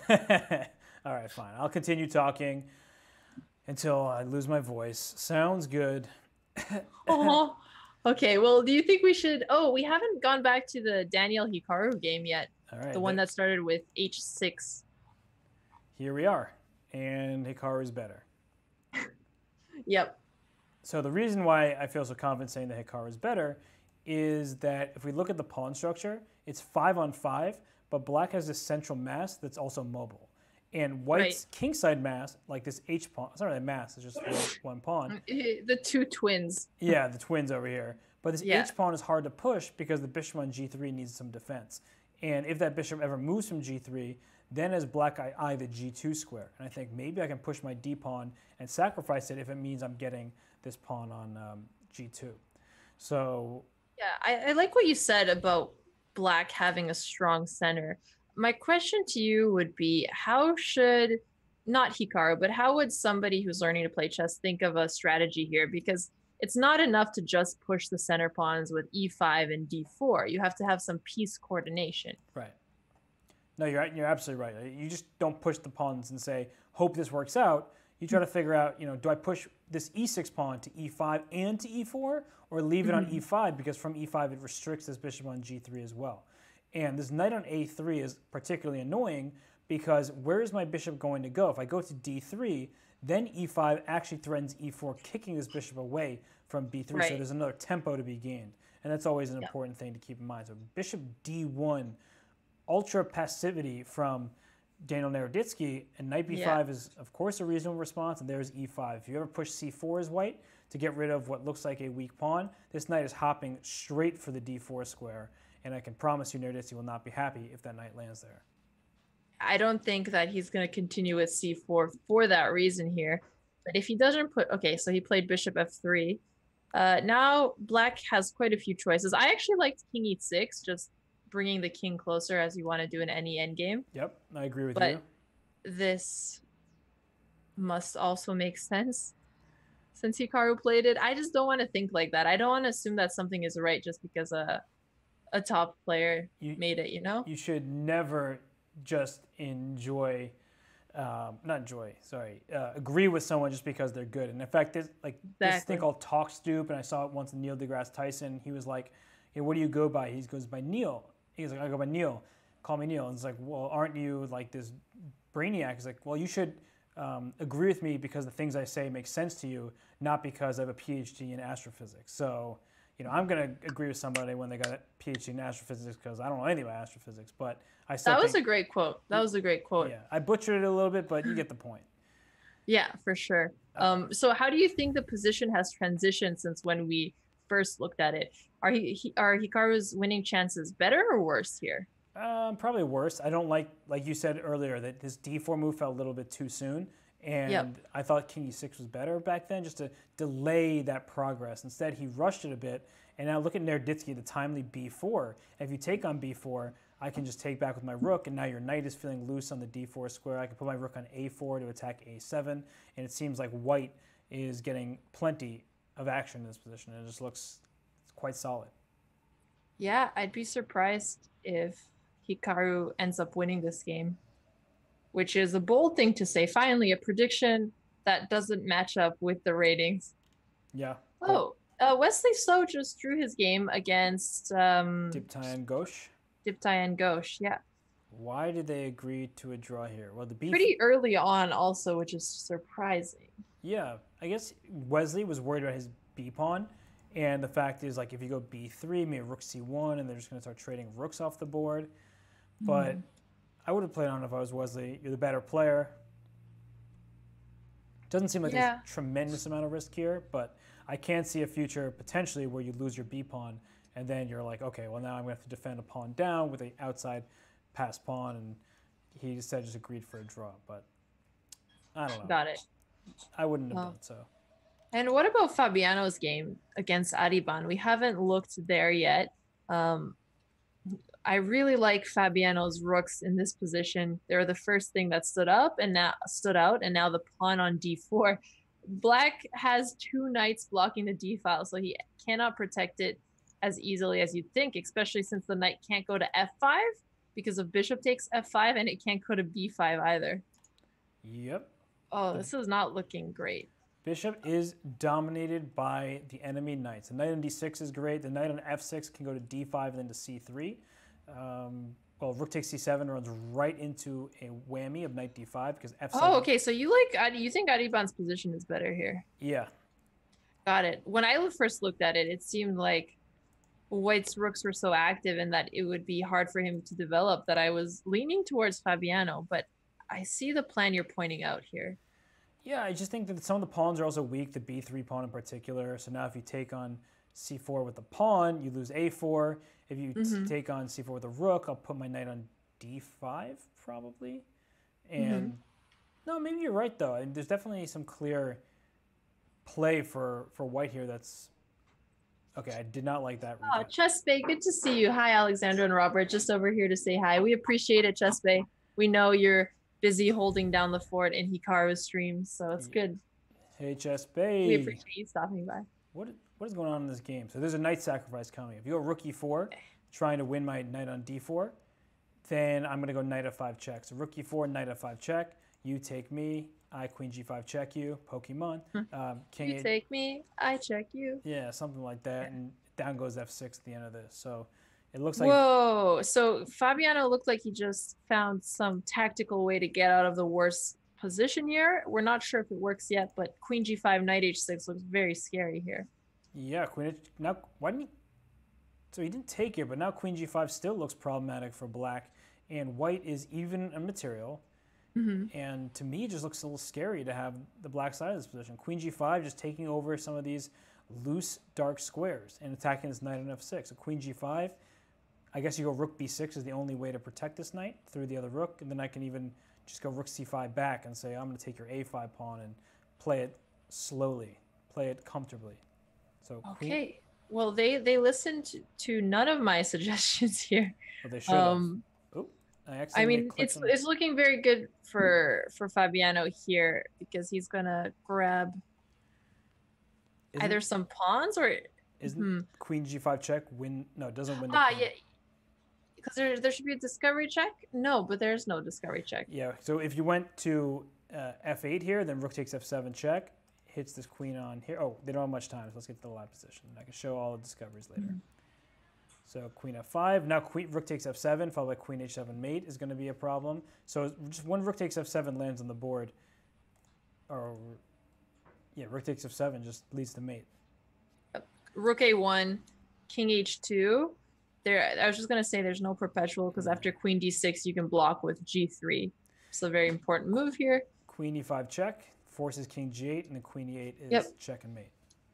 Nice save. Or I don't know if save is the right word, but he did come from a position that we thought was slightly worse. Yeah, he emerged from the complications and won the game because he is the one, the only, the Fabiano. But yeah, you said that with an accent, though. Yeah, you know, I just try to get a little bit of a hint of an accent in there. But yeah, it just, you know, when we tuned in here, and then when Adhiban allowed knight f5 check and didn't capture the knight, I think he got himself into some trouble here because after what happened in the game, he then started trading rooks. King safety is paramount, and as Fabiano traded on c4 and played queen g5 and simply took this pawn f5, there are too many threats here with rook takes f7, threatening the mate on h7, threatening rook to f8, threatening queen e5 check is in the game.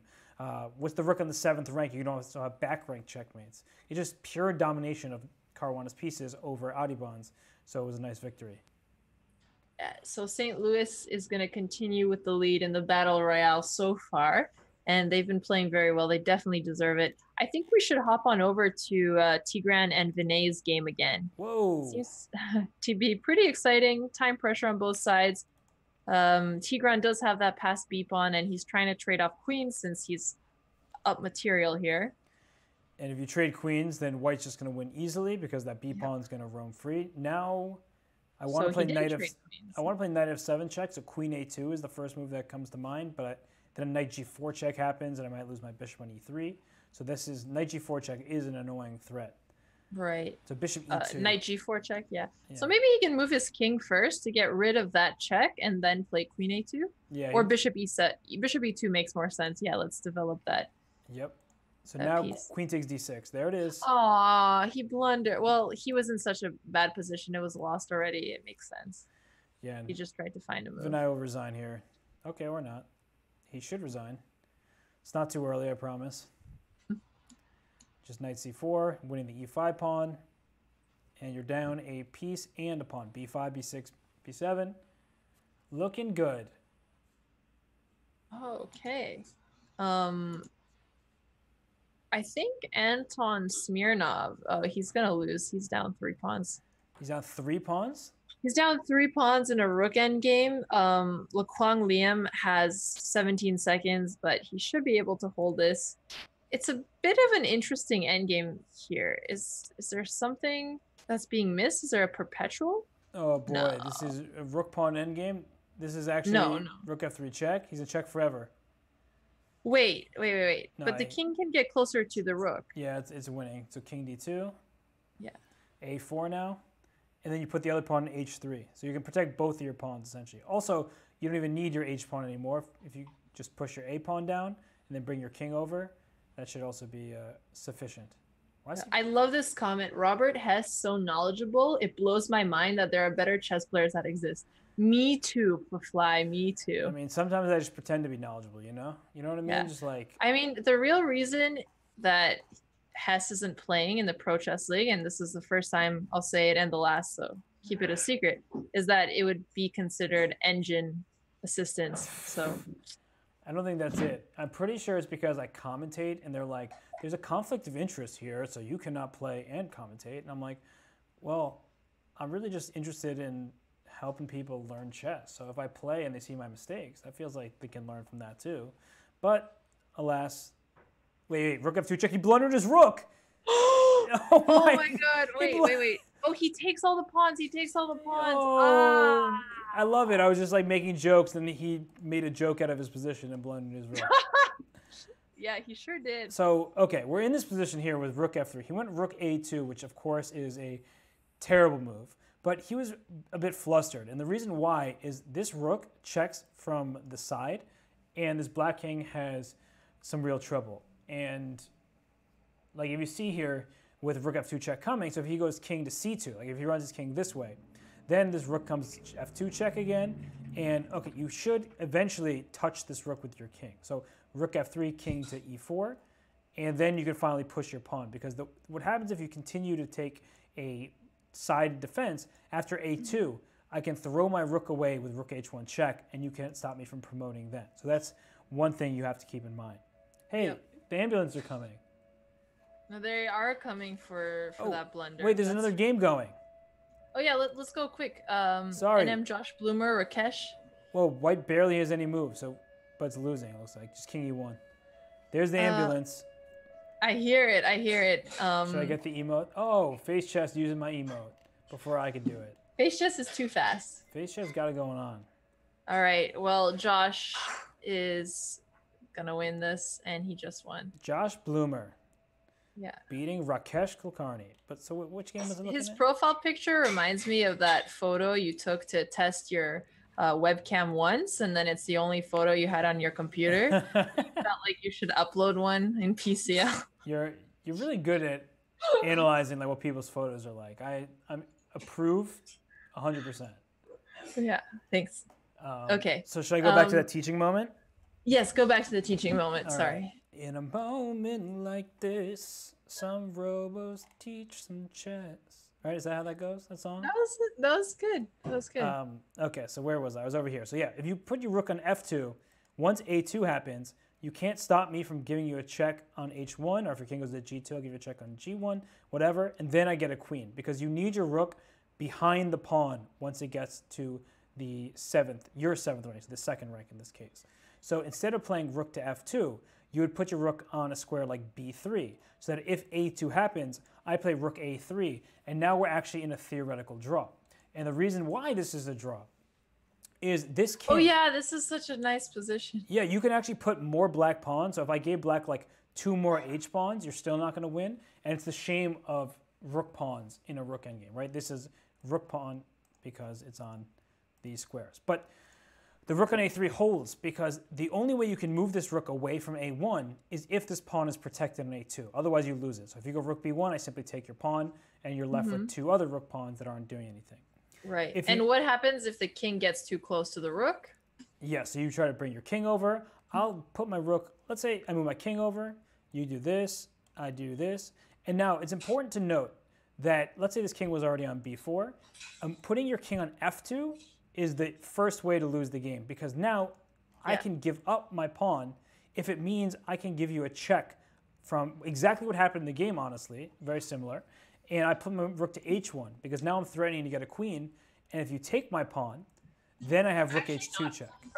So I'm protecting my pawn essentially by tactical means, not direct means.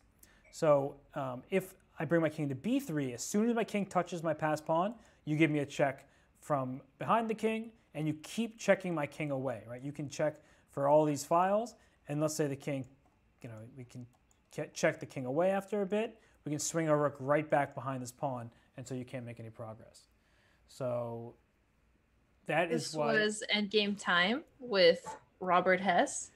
I hope that if you guys ever get into a position like this, you will now know how to hold it or what your plans should be. I hope so. I mean, it's Vardis appreciated it. Good to see you, Vardis. Great to see Vardis. Vardis is always here. Yeah, well... we shouldn't take viewers for granted. Sometimes we think they're always there and then they don't show up. That's why you always got to give Vardis a shout out, right? Exactly. So maybe we should take a look at the standings. Okay, let's check out the individual, how people are doing. And here we go. So you see that Ding Liren, 2 points out of 4 games.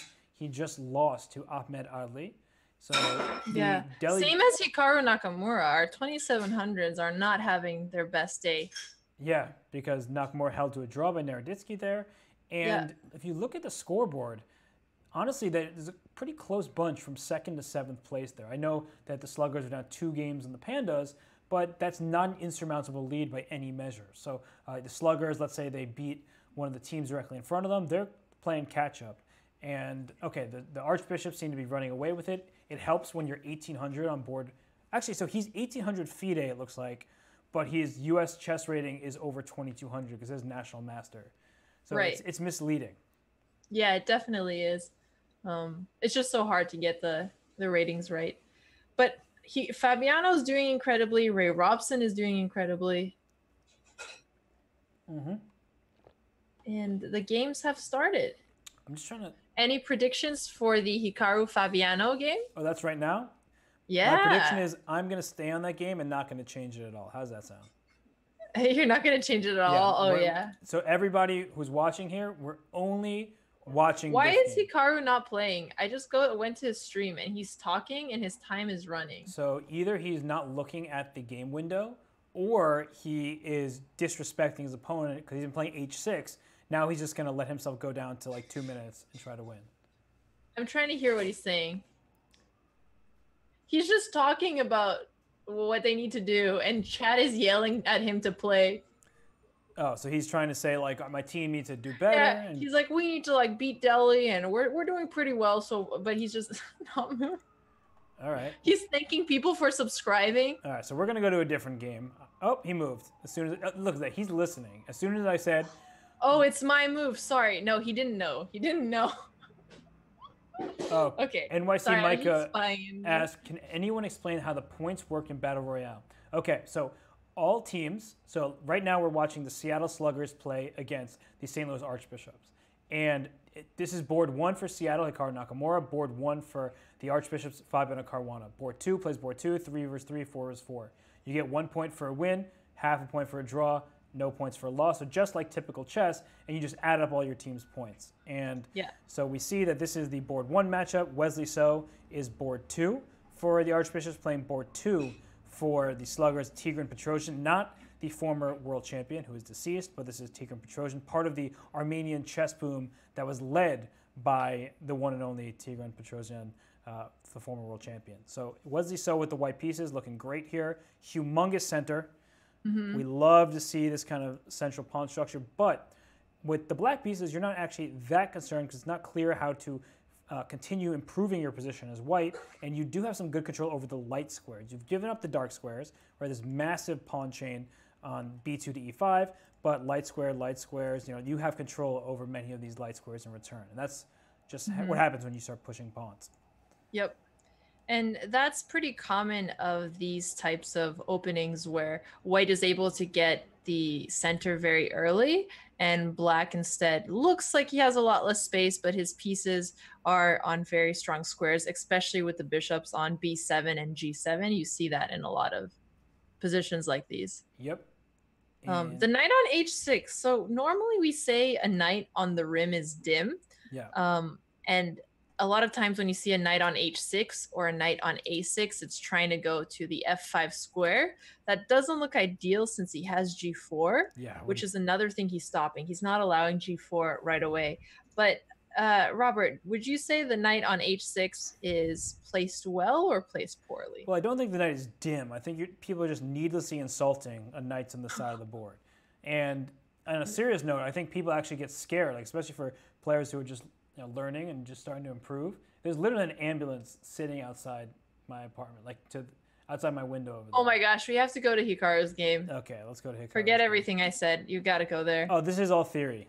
So not to burst anyone's bubble, but this is what's his name? Magnus Carlsen could have gotten this against Fabiano in the World Championship. So the point is by knight d5, your queen needs to stay protecting the knight and stay protecting the pawn c7. It cannot do both at the same time.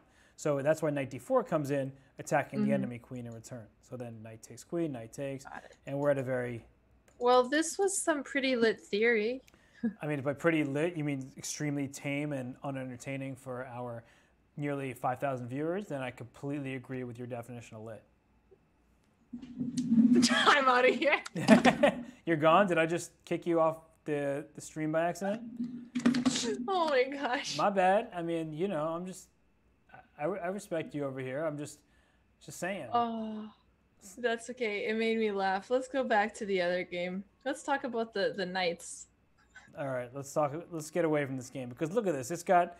We're symmetrical pawn structure. Queens are off the board. They're probably just going to trade pieces. They'll move like bishop to g4. Okay, with bishop d7, he's playing it safe. He'll trade rooks on e1, play rook e8, and then it's going to be a draw once all the pieces are traded off. Yeah, did I go a little too hard there? No, I thought it was pretty entertaining. I feel bad now, a little bit. Like just a teeny bit. We've broken into the emotion realm. Yeah. But okay, let's check out another game. Let's see who else is playing this game that has something actually interesting going on. There's something happening here. What about Steven Zurich and Dennis Boros? So Blue Wizard and Z Kid. Z Kid, not A Kid, not B Kid, but Z Kid. Z Kid. Yes, this guy was last in line for everything during elementary school. Yeah, but he's first in line to the E4 square right now. D takes E4 looks real good because that queen on C8 is coming right to G4. I don't know what Dennis Boros did in this game, and he's a good player, but he's not playing a good game. Let's put it that way. Because look at first, black's up a pawn right now, and he can just play queen to d8, and if you don't do anything, my queen's coming to d4 or to d3. Knight d3 check at some point in the near future is going to... Oh, gosh. Like, queen d8, how are you stopping my knight from coming to d3 with check? You're not. you're just not stopping the knight from coming to d3. He can try to play rook d1, and then at least... he has some control over the open file, and he'll have to move his king when he's in check. I guess the only interesting potential thing to note here is that Black's king is also in the center of the board, and he doesn't have that many pieces developed yet. But once he gets that, White should be toast. Yeah. Also, it's or maybe he'll. Yeah. The opening was the Hungarian opening, and Dennis Boros is Hungarian, so it just was a fitting opening name considering the player. But Z-Kid brought his A game to this one, and already on move 15, it looks like Black has not moved any of the pieces except for the knight and bishop, but it's completely winning. And the reason why, knight d3 check, threatens to scoop up this bishop by putting the king in check. Black is currently up 1 pawn. If you go rook to d1, saying, okay, I'm going to attack your queen, I can always just throw this knight d3 check in anyway, and then figure out what to do with my pawn on e4 and open up a line of discovery on this queen on c2. So, yeah, this is real bad. And I think it's going to play out similar to what you said. Yeah, GMs shouldn't play like this. Just throwing that out there. But let's look back at Wesley and Petrosian. Okay. So they are playing a little bit more GM style. Whoa, how did Wesley get a worse position all of a sudden? It looked so nice for him a couple moves ago. Right. And I would play g5 as Black. I would hate my bishop afterwards, but I don't want to give White an attack by taking on g6. So but hold on, let's go back just to see how we got here. So we were around this position. Black got into timely c5. We saw a trade and another trade, and then, okay, the light squares. Ooh, f5. Just saying White wants to play f5 and start an attack. So Black played f5 himself. And once f5 eventually did happen, g5 was played, and look at this. Once this bishop, so if I'm Black, I want to play c4, rook e8, bishop to c5, or don't touch my c-pawn because it keeps the knight out of d4, and once that knight gets to d4, wants to go to e6. So I just continue making progress here with a move like, I don't know, just rook e8 or knight d5. Knight d5 looks pretty good. Yeah. So even though Black's bishop is on g7 and it looks a little bit awkward right now, he has a pretty clear plan to develop. Yeah. Yeah. So if rooks are traded off, who do you think is better here? That definitely helps White if all the rooks are traded, because this knight on g3 can sit on h5. And from h5, it will always hit this bishop on g7, but also the pawn on f6. And Black will be starting to feel a little bit tied down. But if you play a move like knight to d5 here, saying, okay, at least I'm improving my position. There's knight d5. So that way, if you take on e3, I can take back with either rook or knight. But let's say I take it with my rook, you play rook e1, then I can even go for a move like queen to e8 and try to say, hey, I think the worst is behind me. And my knight may find its way to the f4 square, which also is promising. Right. So all this has happened. Yeah, so this has happened. Rook d1. Just retreat your rook. Don't blunder rook takes d5, which is a threat here, removing the guard of the rook on e3. So I would just play rook to e7 or e8. I'm not sure which one. But one of those, probably rook e8. I don't want my back rank to be in any trouble. But play rook e8, then put your knight in f4. And Black, I think, is doing all right here. And there's rook e8. Okay, so he came back to e8. What if White goes knight h5 right away? That was the move you pointed out earlier as being scary if the rooks got traded. But what if White goes for it anyways? Yeah, maybe Black can play knight e3. And if you try to pin my knight with rook e1, I can just pin myself some more with queen e4. And just try to claim pin yourself some more. So you're saying play queen e3 here? Well, so like I'm putting, if knight e3, rook e1, play queen e4, and just try to try to say like I'm restricting your pieces as well. I mean, I don't love it. But I don't see a clear way for White to take advantage. I mean, it could just be, maybe it's just bad, honestly, because knight takes g5 and play f6. And yep, this is terrible. Okay, new line of analysis. So bishop f8 played instead of rook e1 and bishop f8. Okay. So White can continue with knight h5 here. Yeah, I like your idea of knight h5. Just park that knight there and say to Black, how are you going to deal with this forever annoying threat of knight pawn f6 being under attack? Right. And then if he trades rooks here, which he probably doesn't want to do, the queen is going to get onto e1 and be able to come in for the attack. Right. Yeah, you're fighting over the open file. Yeah. I think this is I like prefer White's position here. I agree.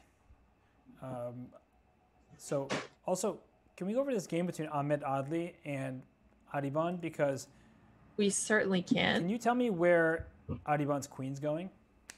Let me catch up to the game. It's A-Adly and Fireheart 92. Okay. I'm doing a little bit of drawing Got him. in the meantime because I'm showing you Okay. all the squares. So White Oh just my resigned. gosh, his queen is trapped. That's so sad. Did he blunder it? So that's what I was trying to point out by drawing many different red squares on the board, but this queen had no safe squares to go to, and that is what you call a trapped queen. Yep. But even after rook d8, he just had nothing to do because his knight was also hanging. So he couldn't save his knight and his queen. He was going to lose regardless. Yeah, so it looks like just he actually brought his knight to c5. He was down a pawn, went knight to c5, but that didn't help at all because rook d8, like you said, and the bishop g4 hits and wins the queen. So nice win for Adly, who's come back after an 0-3 start. He has beaten Dingley Ren and now Adhiban Baskaran. So. And Daniel looks like he has a crushing attack on Quang Liem. Whoa, so we need to check that out. This is an incredible position. Yeah, this looks good. How did this happen? I mean, he just started... Oh, yeah, let's rewind a little bit. I did. I went to move, 14, knight ce2, knight c4. Just took this pawn. And the important point is once this rook comes to b8, there is a lot of trouble down the b file. This bishop is also kind of indirectly protecting the b2 square because if you take it, I'll throw a discovery in with a knight move. So rook d2 was played, but that's just asking for trouble. Yeah. So how do you mate? That's the question because White is up a piece right now. Mm-hmm. Wait. I mean, Black can take on d2, which is protected by the bishop, so it's not a queen, a king-queen fork, but it still looks very good. I guess the question is, can Black sort of play slowly, or like how quickly does Black have to operate here? It's actually a really interesting position right now. It looks terrible for White, but then you're like, all right, I don't see the direct follow-up. And players often get nervous in situations like this, where you have two pieces for the rook as White. Your king is feeling vulnerable, but you're just several moves away from feeling much more confident about. But I mean, okay, actually, I take it back. How is your king ever going to get safety? Like this bishop on g7 is forever cutting it off in the diagonal. King to c2 doesn't look very safe ever. Bishop d7 followed by pawn a4 is clearly a threat, right? Like this pawn will attack this knight. Yikes. Yikes, yikes, yikes.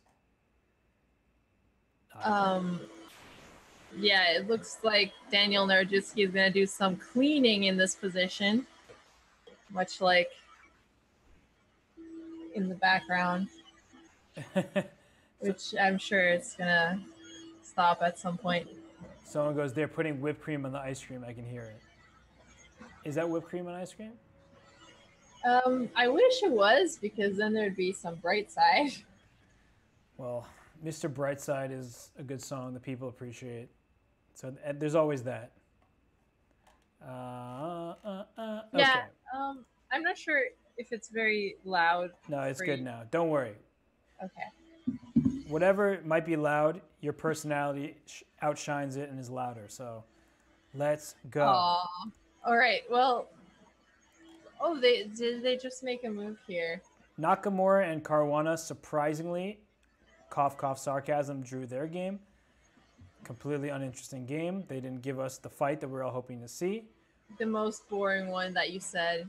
Yeah, it's disappointing. Proved right.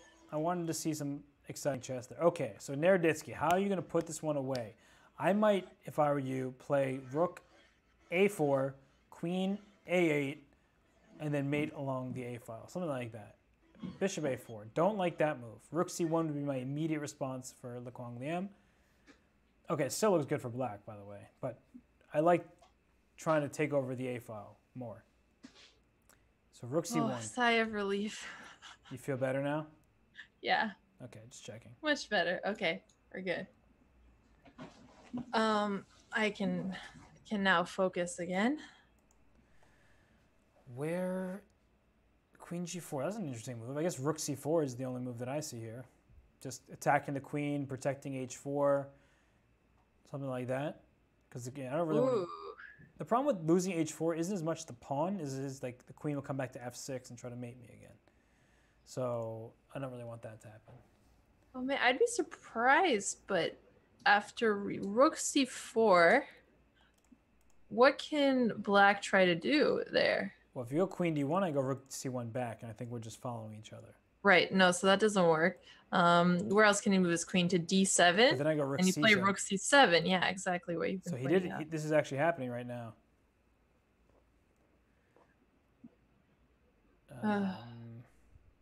Is there some possibility for a queen sec? I guess not. Like with this queen on D1, could he have played bishop takes B3 is my question. Because if rook takes D1, then can I just take back on D1 with my bishop perhaps? And like try to go rook F8 to B8 and somehow mate your king? I mean, this is actually very interesting. If I'm Naroditsky, I'd really think about it.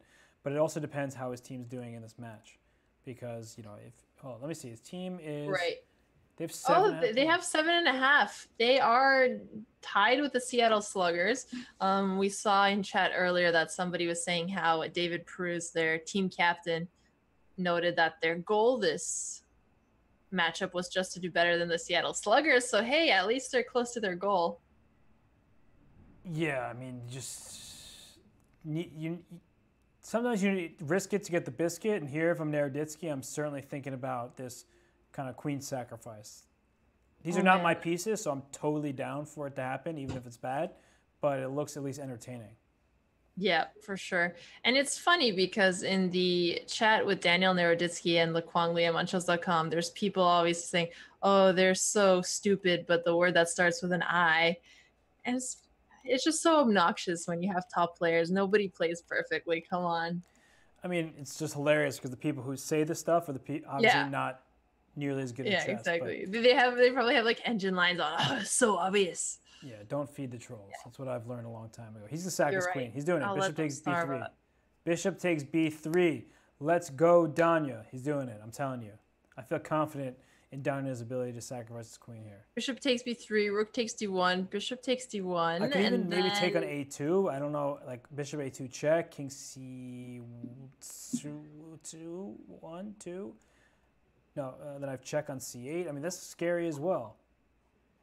He's going to sack his... Did he do it? I didn't look. No! Nobody's making me happy today, Alexandra. Oh, maybe... No, we can't stick away from this game because I feel like they're either going to draw very soon or Daniel's sacking something. Yeah. Well, Wesley So, by the way, is doing work right now. Oh, he went back. He's playing for the win. I like it. Good decision. Like Rook C7. I guess I'll move his queen to the back rank somewhere. I don't know. Queen D8. Queen E8 is possible too, but that looks a little suspicious. Queen E8 is interesting, actually. Because Queen D8, maybe you just go Rook to B7. The point is that White is actually up material here with 2 knights for a rook and not even a... 2 knights for a rook, so not even a pawn for that. So I would try to trade queens if I am Quang Liem here. And rook to b7 looks like a decent option. Yep. Bishop c2 if you want to get defensive on the knight on b3 is also probably a good move. So I like that Naroditsky's playing for the win here, but I'm not quite sure he'll be able... Yeah, rook c7 here. We've seen this position happen before. All right. Who else? I'm also hopping between games, but we'll stay here. Whoa. Oh, okay. This is why we're staying here. What the heck? He's going for a win, but he might just be going for a loss because now Queen G4 back. There it is. This knight on A5 is not well placed at all because once Queen D1 check happens, your bishop on D2 is hanging. Your knight on B3 was very necessary to keep that protected. Yep. The knight on B3 was a very good protective piece here. So can he block the check? Okay, he can, but he loses a pawn. Queen F6. This is exactly what I was talking about before. I want that H4 pawn so I could get my queen to the long diagonal. Queen F6. Threatening mate in 1. How do you stop it? To Queen f6. Oh, I thought Queen You B2 have was... King c2, right? Yeah. Well, I thought Queen B2 was made. I forgot there's a rook on B7. But I think I can... You can try to block off the c file with putting one of your rooks on c8. Yeah. So Probably the f rook, bring it into the action, and then you're threatening Queen a1 mate. But now you bishop c4 is the only move, I think. So bishop c4 stops you from mating me because Queen a1 check is devastating. Here's bishop c4. But now Queen takes f2, right? Like that. Yeah, I like the pawn grabbing here. You're so greedy. Well, it's not just pawn grabbing. You're also attacking the knight, the bishop, and another pawn, and the back rank. I'd say that has enough threats to merit being a pawn grabber. Yeah, you take this pawn, you attack the knight, you attack the bishop, you attack the other pawn, you attack the back rank. I mean, the world is kind of your oyster at that point.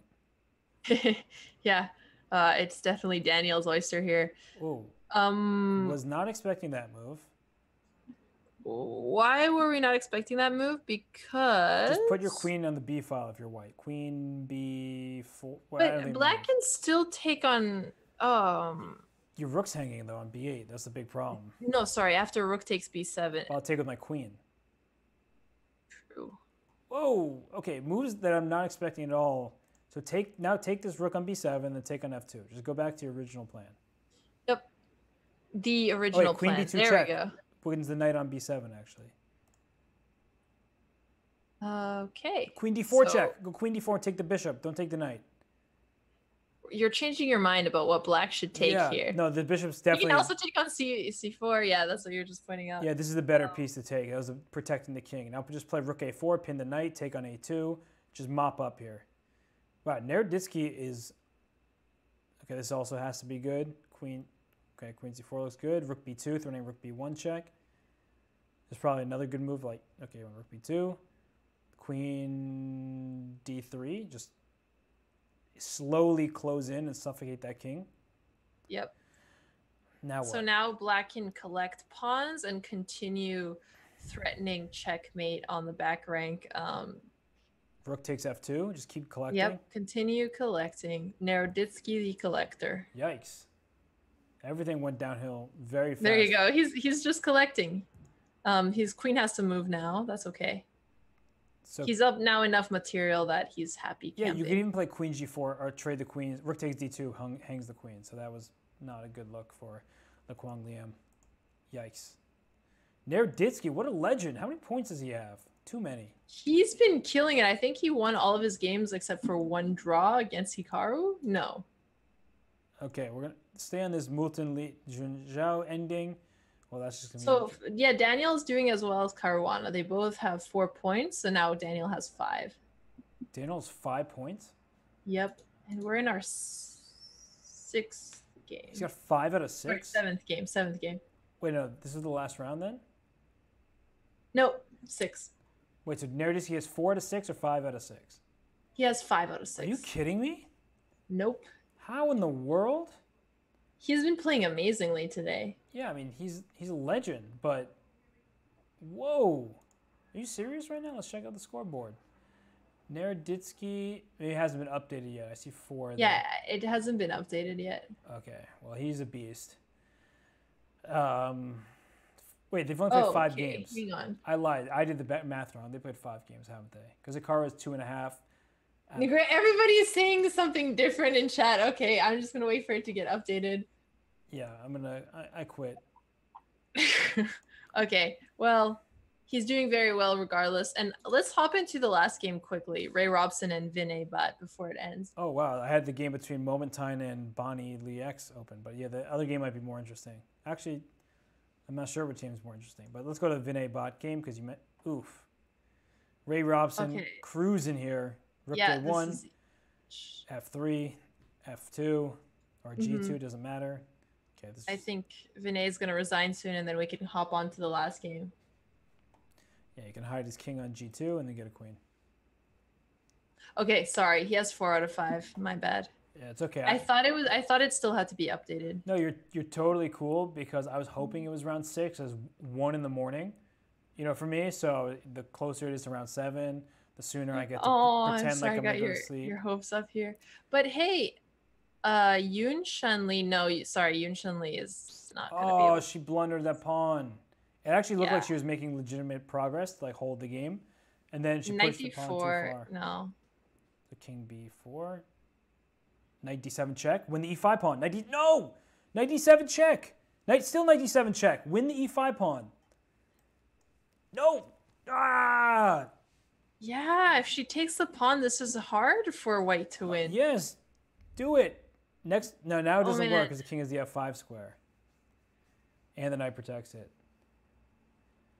I know I'm not playing, so like there's zero stress on me, right? Like it's. I actually want to reiterate that. You get angry at missed opportunities in chess games. It's understandable. I just want to explain that. Like people are always like, but you see everything, and I'm like, it's honestly so much easier for us because we're sitting here just looking at chess. If we're wrong, I'm like, okay, that was silly of me, my bad. Moving on, fixing our mistakes. But when they make a mistake, it affects them and their team, so they really have so much more riding on each individual move. Rook g2. Oh my gosh, Tagwan just said the best thing. Imagine having Robert as a coach. Oh, I'll never forget. I'm so nice to my students. Yeah, but it pains you so badly when they lose. I remember the Olympiad. Yeah, but it you know. It's fair. It's because you care and you're a good coach. So. Yeah, I do care a lot. I care too much sometimes. The truth coming out. It hurts so deep. Okay, I'm going to go back to that moment, though. All right. Move 77 black. Okay, I'm with you there. Knight d7 check instead of whatever, I'm forgetting what's played in the game, king b5. Knight d7 check hits the king and the pawn, and look at the knight on d4 covers f5 and e6, the only squares that can keep the pawn protected. So you're able to gather that pawn on e5 for free, and that makes your chance. And then what you'd want to do is just keep your knights connected somehow after, let's say, king e7, knight takes e5. Any move, you could put your knight on f3 or on c6. Yeah, because normally, right, you could sacrifice a rook for 2 pieces and be happy, but not in this endgame, because if you try to sacrifice a rook for the 2 knights, you only have a knight left and you can't win. So you just keep those knights connected like that, and it's going to be a very difficult task for your opponent to win this game. Yep. Well, so there are how many games left? 2 games or 1 game? 2 rounds left. 2 rounds left. Okay. St. Louis Archbishops cruising through 14 points. Liam Shea is getting some sleep because it's 1 a.m. for you and Hess. He has homework tomorrow, so he has a good reason to go to sleep. Who has homework? Have a good night, and thanks for watching. Oh, Liam Shea. I was like... Whoa, Ding Liren, does he really only have 2 out of 5? Who did Ding Liren just lose to? Oh, he started his game already, so I didn't have time to look. We can't see, yeah. Who did he just lose to, though? Actually, I can just look this up real quick. Yeah. Chef's house. He lost to Anton Smirnov with the white pieces he had, and he lost with white. Disappointing fans everywhere is Ding Liren.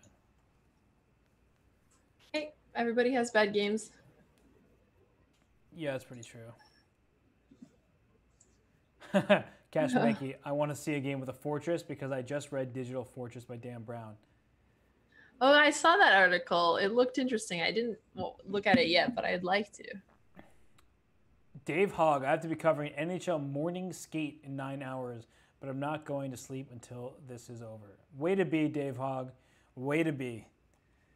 And I'm sure the Canadian that I'm commentating with is particularly happy about covering a morning skate, huh?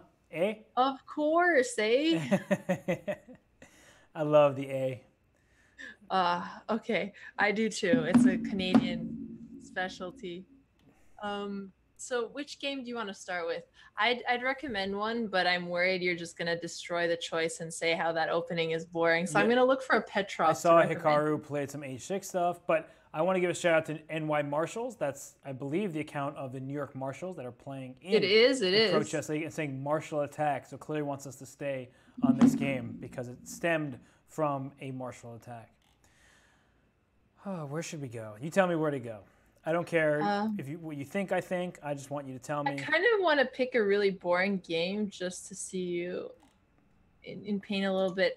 But that seems unreasonable of me. So let's look at... Who is Manu David? What's his? Oh, there it is. Manu David is Manu David. So he's 4.5 out of 5. And Okay, let's see his games. Let's see his games. Sung. So and wow, they've already played pretty quickly here. Yeah, what's going on in this game? I love White's position. Oh, White is down a pawn though, but the G4 pawn is not going to last very long. The bishop on G2. What do you call that, Alexandra? Is it the best piece on the board, or? Definitely the best piece on the board. Controlling the long diagonal there. It's a beautiful dream bishop. This looks terrible for black. D4 is falling. Knight C4 hits A5. B7. As soon as we say he's doing well and come to his game. Do I regret it? Yeah, I don't know. Whoa, Hikaru only needs 8 more followers to break 50,000 on Twitch. Yeah, I'm still not going over to his game. I see what you're doing here. Even the little subtle hints, like, hey, like, let me mention Hikaru. I'm just going to shout him out in the chat. I mean, he deserves you guys, that. if you haven't checked out Grandmaster Hikaru yet, you could do it either by the link I just put in chat or by hovering on his channel when you go a little bit under Hess on the screen. 1 click, just like Amazon, 1 click to buy. It's 1 click to follow. Yep. But Amazon ain't coming to New York anymore, so some of the people in the chat might be like, I can't go that low for Amazon no more. Sorry, that's yeah. Okay, I left more than I should have. It's all good. Devious Coconut. Get yourself a bishop that can do both. This bishop on G2 is doing the most here. Get yourself a bishop that can do both. That's a great meme, Devious Coconut. If it isn't already, I'm gonna make it a meme. And my real question to Devious Coconut is if he puts the lime in. That's what I gotta know. So I'll let the coconut. He got it. He got the 50K. Well, congratulations. That's awesome. Woo. 50K. Hikaru. Now win some games for your team, so it could be even sweeter. There we go. He's getting better. He has 2.5 now. Okay. Bishop takes B7 is an auto play for White right now. Take the pawn. You think if I cheer for him to take B7? Let's try it. Take the pawn. Take the... No more cheering. Okay. Well. Knight C4. A dream was ruined. But this is also good. He can take it after because it makes sense that black just wants a castle here. So it kind of worked. Yeah, now if rook A, B8, knight takes A5 happens. If rook A7, at some point I'll just move my bishop and play B6 with tempo. This position looks real bad for Manu David. And by the way, it says 2044 next to his name. In his live rating, like he's gained 350 points or something ridiculous. So he wow. He's really 24 so plus. It's actually 2,300. Makes sense why he's playing so well. Yeah, he's a monster. Okay, well I'm done looking at this game because I'm impressed by Raymond's song, my board 4 that I chose my fantasy team. So where do What about Daniel Naroditsky and Chef's House, Ding Liren? House. All right. Yeah, it's a chef. Dun dun house. I love it. Have you seen the movie Chef, by the way? No. Really good. Really good. I recommend it. Okay, I will have to make a note of that. Okay. Can I set Twitch to take the pawn only mode? Crazy Coffee Man asked. That'd be pretty funny. You can only comment if you comment the phrase. Whoa. Okay, what's going on here? They just need 3 moves in a few seconds. I'm confused and my head hurts. Too many moves just happened. Wait a second. If you take on E4 and I take back with my pawn, at some point, your knight on D5 will be pinned. So that means there's going to be some tactic here that allows white to escape, I think. Maybe. Hopefully. Right. Because the knight can't just be lost. So since the knight can't move, maybe there's an offensive way we can defend the knight. That's always a great option. So I was thinking of playing like pawn F4, but the problem is after F takes E4, D takes E4, my pawn is still pinned to my rook. So black can just move the king over to H8 and say, you actually can't win my knight on D5, even though it was just pinned and you didn't move your king, because the E pawn is actually pinned to the white rook. So lots of pins going on. Yep. This is a pinful game. Oh, I see what you did there. Look at you go. Learning from the best. Good night, Malza. Thank you for watching. Good night. And New York Marshals is saying how St. Louis is going to take over first place in the Atlantic, definitely. And it is hard to prep against them in a round robin. That makes sense. Yeah, St. Louis, real good. Real good. Okay, but I think bishop F4 might be the way to go. So I've just been thinking about what's about to happen. If I Okay. take on e4, I have bishop f3 check to follow for black. So bishop f4 connects my rook, so keeps my rook protected. Offers a trait that he played something. So let me see. He played bishop f4. Good on Nerdisky. So bishop f4, g takes f4. Now you want to take my knight because otherwise I can move it now that I connected my rooks. So you take my knight, I take your pawn, and now your knight on d5 is pinned to your king on. And that last move, d takes e4, is the key move here, since white is going to win his knight back. So it's defending it in an offensive way, but you had to calculate quite a few moves to see that. Yep. Good night, Face Chess. Thank you so much for watching, and good one, Joe Bruin. Good night, Face Chess. It's midnight where? In St. Louis? Yeah, it's 1 a.m. here in New York, 1:08 to be precise. So no sympathy for the tired St. Louis team. Well, you don't need to sleep, right? I thought you just plug the cord in and your batteries start charging automatically. That's true, but I have too many. My outlet is completely full over here. I even have just like an extra power cord, but right. Yeah, so careful. You know, when you're on low battery mode, the performance goes down. So, but okay, this game was simplified, so I guess we can take a look at another game and come back to this one. Sure thing. Which one? Which game do we go to? I am taking a peek at some other games here. Okay. Are there any games we haven't looked at yet? Tons. Do we want to prioritize those? Let's go to Sahaj Grover and Moulton. Sahaj Grover, I found you. Whoa. White is up. Just because there's a lot of pins. White's up 2 pawns, though, so I would just move my queen somewhere that protects my bishop and then be happy about it. So queen to d3. Looks like one move. Oh, there's bishop c4. Did I walk into that? Yep, bishop c4 is a scary threat after. Is there any other? My queen was on d3 and bishop c4 was played, and then white went queen to f5, but maybe white could have went queen c3 as well. But okay, so then instead of queen d3, well, I don't see where else my queen can go. So queen e4, bishop d5 just played, and now queen g4. That's nice. So the reason why this is so nice, you go bishop e6. I can go bishop takes f6. You take my queen. I take your rook on e7 with my bishop, attacking your queen, and then I'm going to pick your bishop up at the end, and I'll have 2 minor pieces and a rook for a queen, which is more than enough compensation. That's just a winning amount of material. So bishop. That's really nice. Does black have another option here? Maybe, let's say rook c e8 doesn't work. No. Because. Oh, you lose a bishop at the end. Puzzle rush. Bishop f6, queen f6, rook e7, queen c8 check, king h7, rook takes e7, queen takes e7, queen f5 check, and I win the bishop on d5. Wow, Hess, you went over that line so slowly. Could you slow down any more? I mean, I put it on the screen for everybody to see, and I still have it up. I'm just saying, I put the puzzle rush tactic. Was that fast or slow? Let us know. Just puzzle rush in full force. You know me. So I say, oh, last puzzle rush. And then I'm like, just kidding. Got to do one more.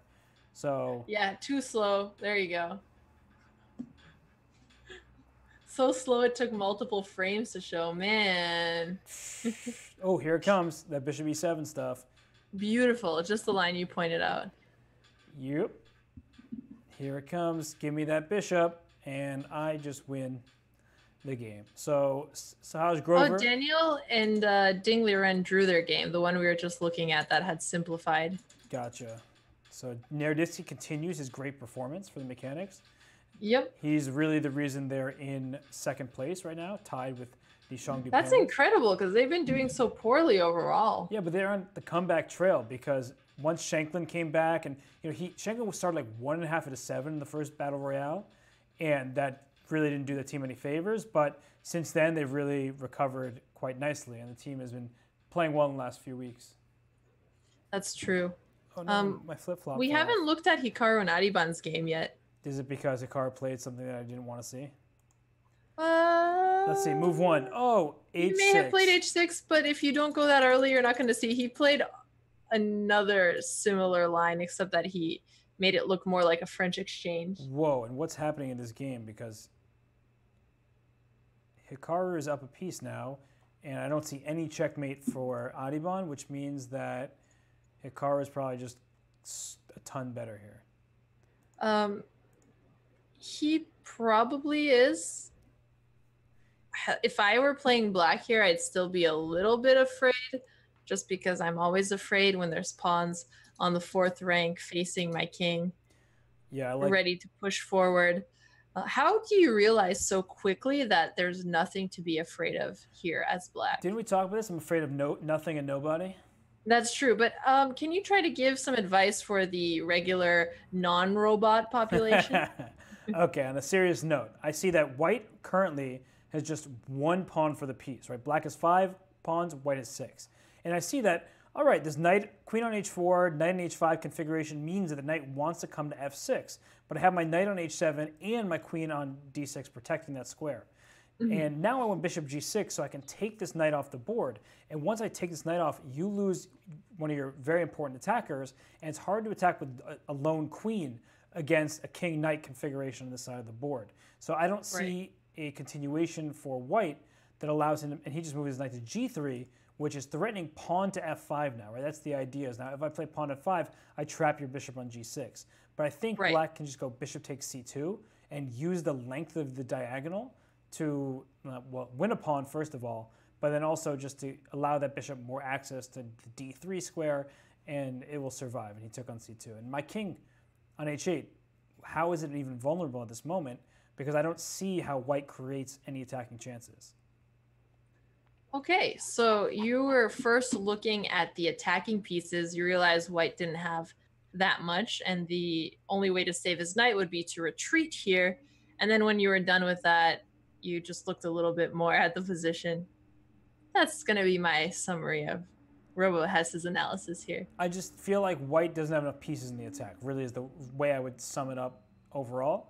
And like right now, knight f6 is the intention, but my bishop on c2 still even defends my knight on h7. So can I just play d3, d2 and try to queen for myself? That's one possibility. Another is to go bishop to f5 so that white can no longer push those pawns. And now my bishop on f5 will forever defend this knight on h7.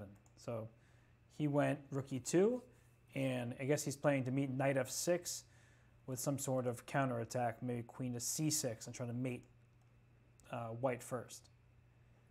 Yep.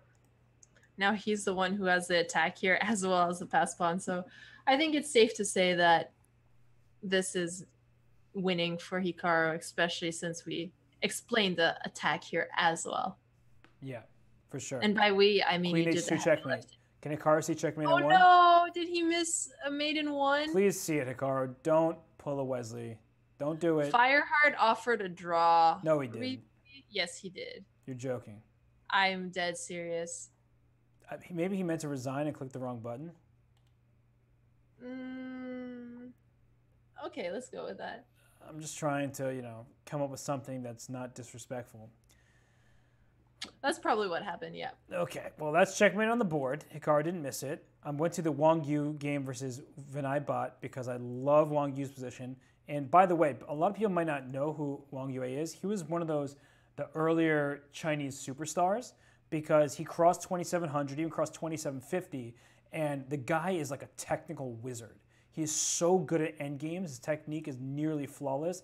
He's known as just a supreme endgame player. Now bishop c4, by the way, just wins for white because I know that if this bishop is moved, I'll show the checkmate maybe after the game, but rook g, actually I'll show it right now. Why not? He just played bishop c4, so might as well show it. Yeah, so he won't take on c4, but if he does take on c4, rook g7 check, king h8, rook h7 check, king g8, other rook to g7, and your king is out of squares over here. And white is able to just push his king forward. He didn't take the pawn right away. He didn't want to allow the bishop to take the bishop with check and went on time. And he flagged. Yeah, and the reason why, black doesn't have any moves because even if you start pushing your pawn, say g5, you're still not threatening my bishop because I still have the same checkmate. And I actually can trade off everything now on f7 and just suggest that, okay, this end game here is completely winning for white as I have 5 pawns on 4 pawns. I'm up a clear pawn. My king is first to the action as well, and that would be an easy win for Wang Yu. He's so good. Well, nice. Yeah, he's so strong. That was I mean, there's other games that are even more difficult to play than this that he's pulled off, but this was very clean as well. So credit given where it's deserved. Yeah, and shout out over there to S Sareen saying, "You guys are so cool. First time watching this, and I'm thinking of coming back to watch games more often." Well, we hope you do come back. Thanks for saying that. Well, we just don't want him to ever leave, right? So he doesn't even need to Yeah, come back if exactly. he never leaves. That's true. Just stay here forever with us. Jack, don't go. Oh, sorry. We're not reenacting the Titanic. My bad. You know, different scene. Never let go. Never let go. Never go. Okay. Fabiano Okay. Caruana, Le Quang Liem. Knight G7 check at some point. No, it doesn't really do much. I don't see how either side makes progress. All of white's pawns on light squares. The black rook has no way to get into the action. This looks like a draw, likely. Because it's just so hard for either side to make progress here. There's no pawn weaknesses. The king on e2 can't move forward. The black king on f5 is not going to be able to come to attack the pawn on h3 because the knight is blocking the g3 square. Yep. So yeah, it does look pretty drawish here. Yeah, I guess the only thing that I can see black doing is maybe playing b5 at some moment, and then just trying to open up that queen side so the rook can maybe get to the b2 square. Right? If that rook gets into the action, then all of a sudden you have to be really worried about your h3 pawn. And actually, I think that's what Le Quang Liem should do. Instead of playing king e6 like this, he should put his pawn f6. Okay, they just agreed on a draw.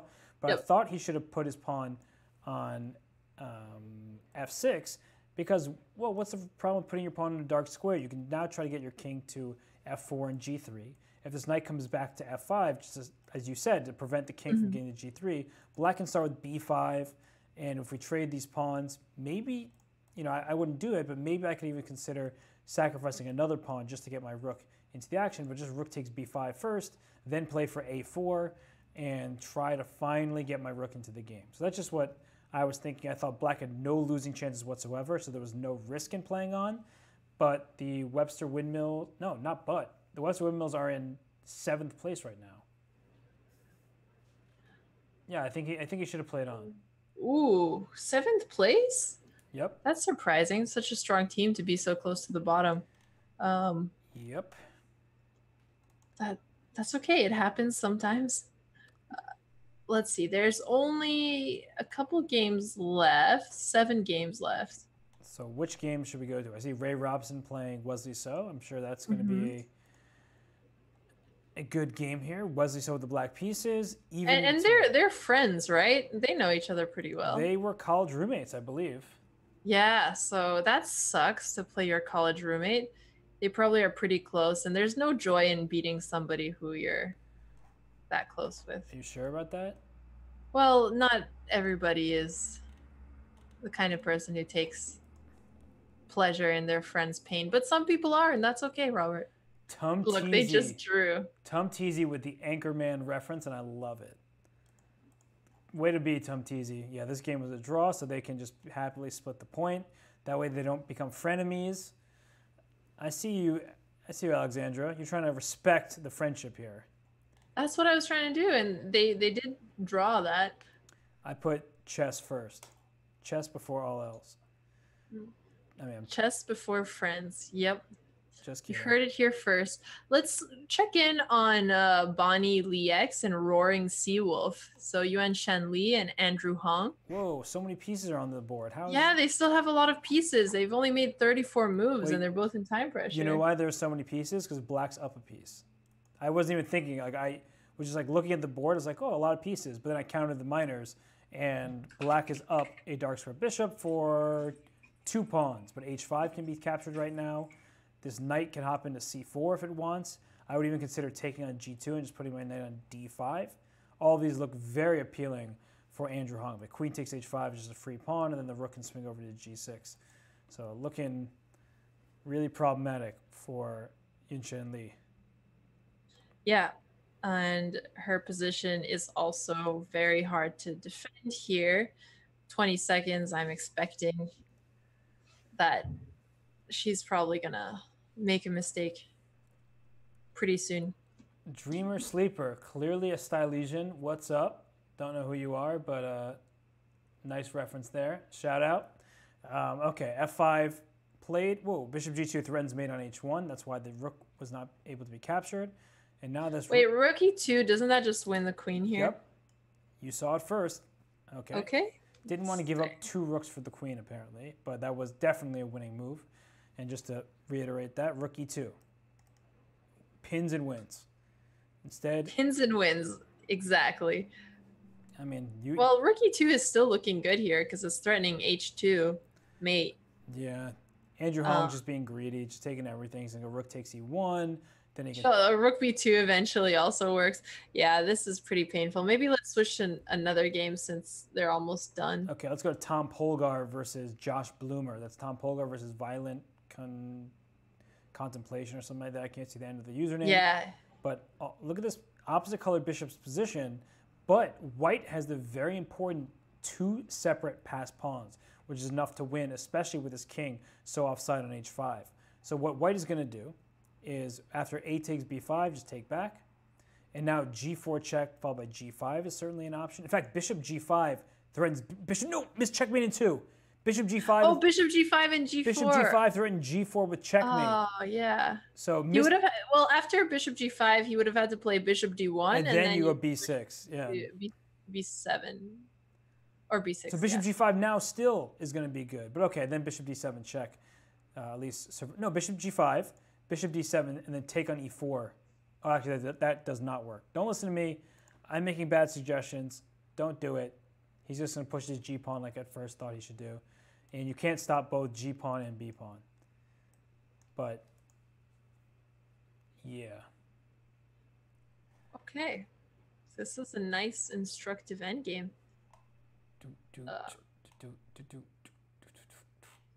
Just continue with g6 here. g7. After g7, now he can play... Oh, I guess he can move his bishop first. Yeah, take the pawn on e3. Yeah, take and then push.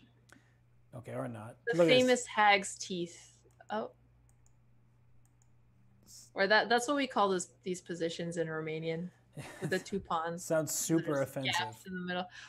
I'm just translating what I learned from my coaches, okay? Yeah, I mean, if you've ever seen, like, you know, Beauty and the Beast, for example, you know how, like, talking about someone like that is just grounds for terrible repercussions that you don't want to deal with.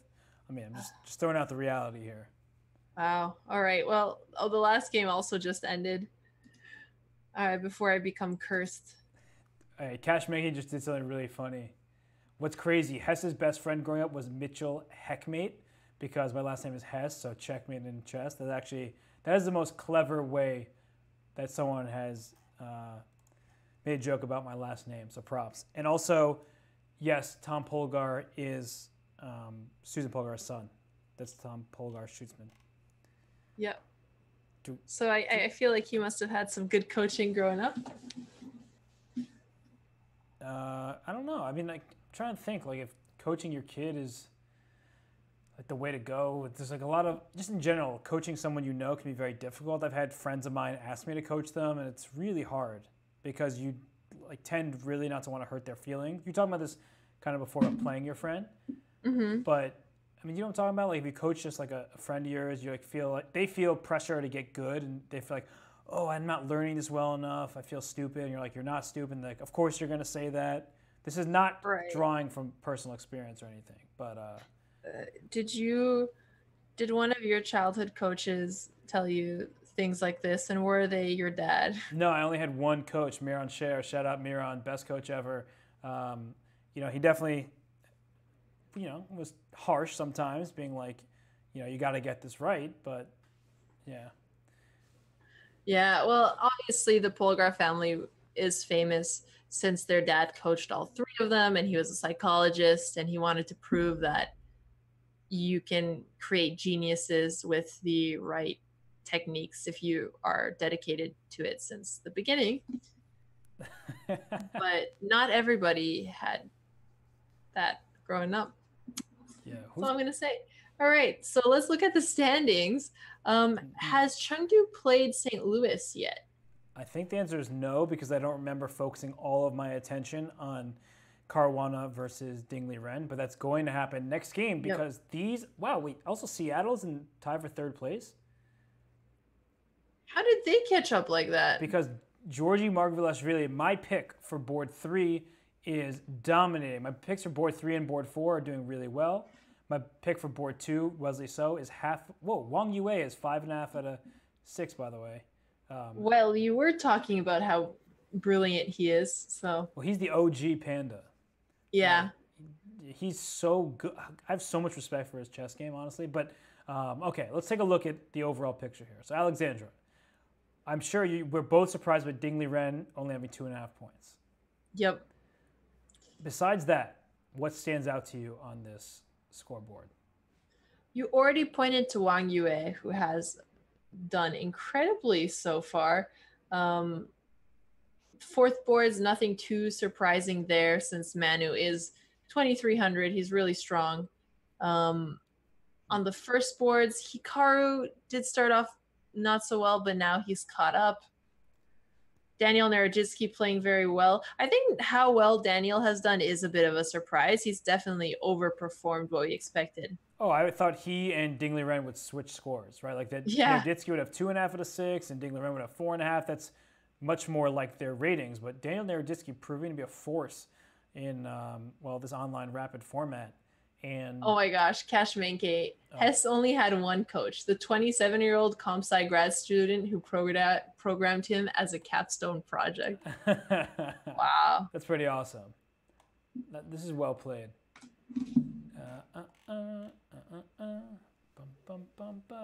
Josh, so Dave Hogg says Josh Bloomer 3 out of 6 is massive for St. Louis.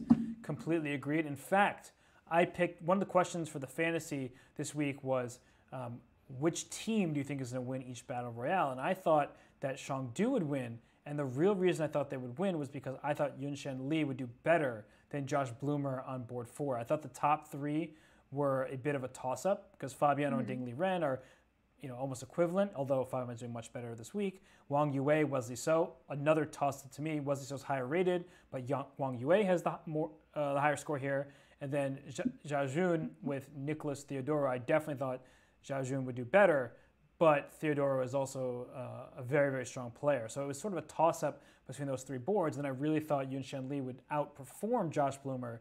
But as you see, that 3-1 difference on board 4 is the difference between St. Louis and Shangdu right now in this Battle Royale. So I made the wrong pick, it looks like.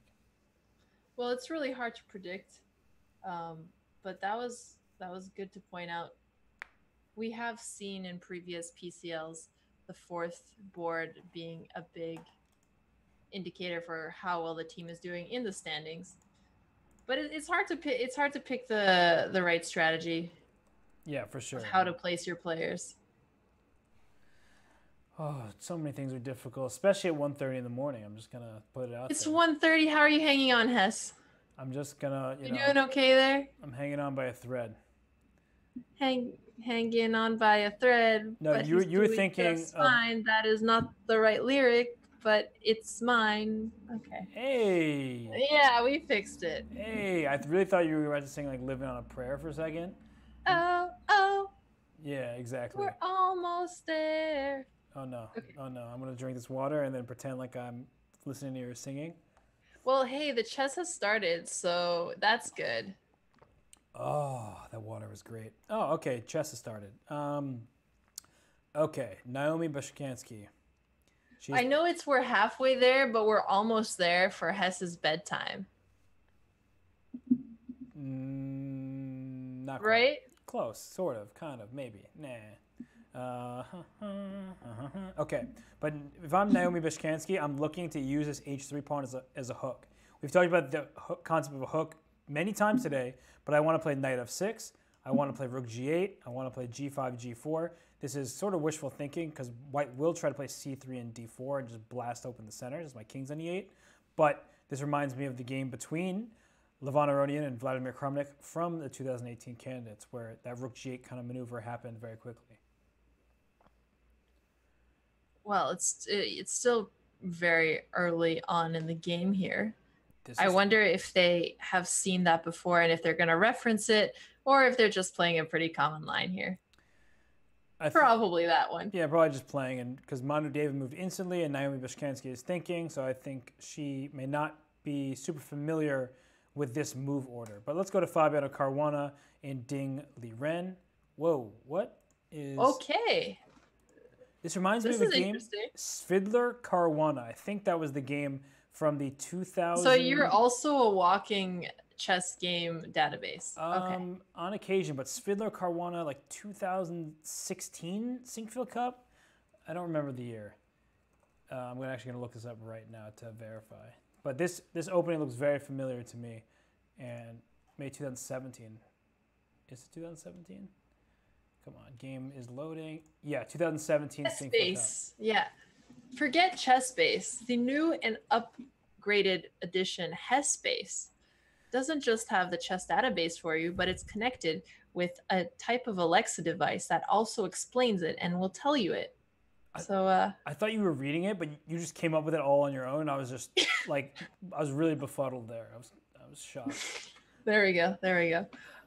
Okay, so can you tell me your thoughts on the position between Ding Liren and Fabiano Caruana? Who would you prefer to play as here? Definitely with the white pieces. And the reason why is I look at his bishop on e6 and I look at its counterpart on g2, and I definitely like the bishop on g2 much better.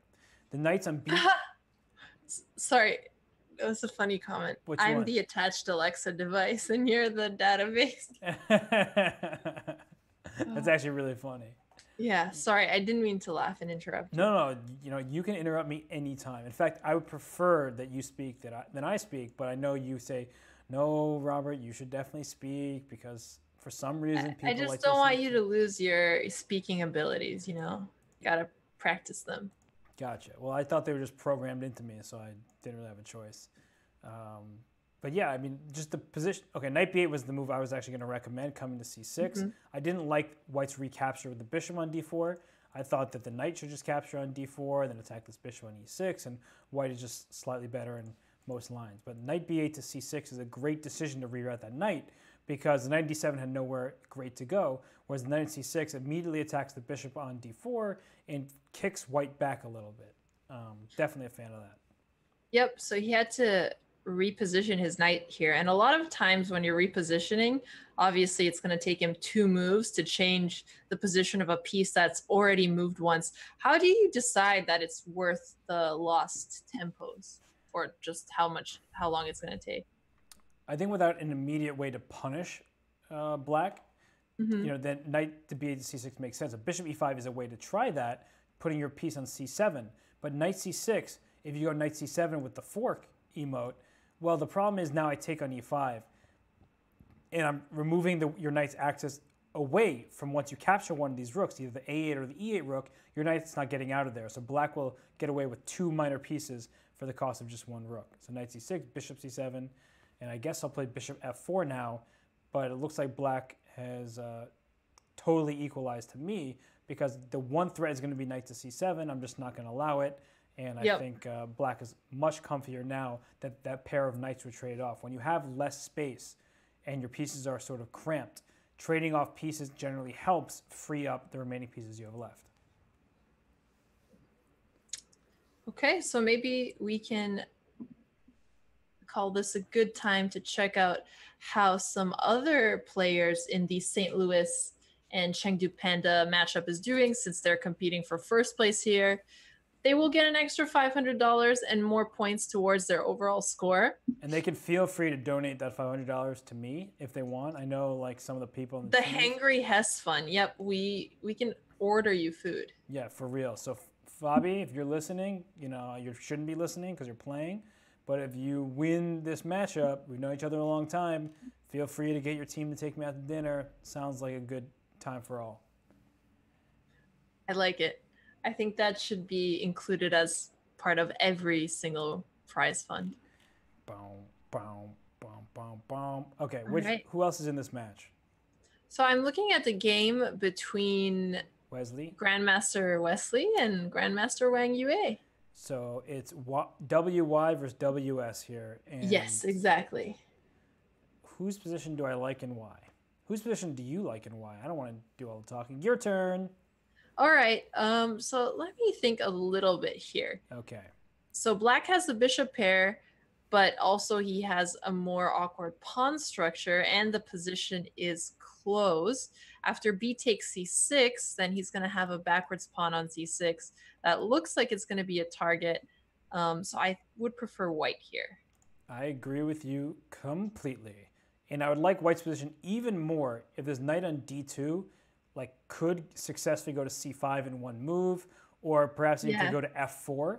Like those squares are very safe for my knight, and they're more advanced where they at least put some pressure on black's position. But you're totally right. This pawn on c6 is going to be really annoying for black to continuously defend. The good news, though, is it's actually not so easy for white to gang up on any of the pawns. The f5 pawn is particularly well defended, and perhaps black will try to put the pony on e4 and trade off a pair of knights. The pony on e4, exactly. That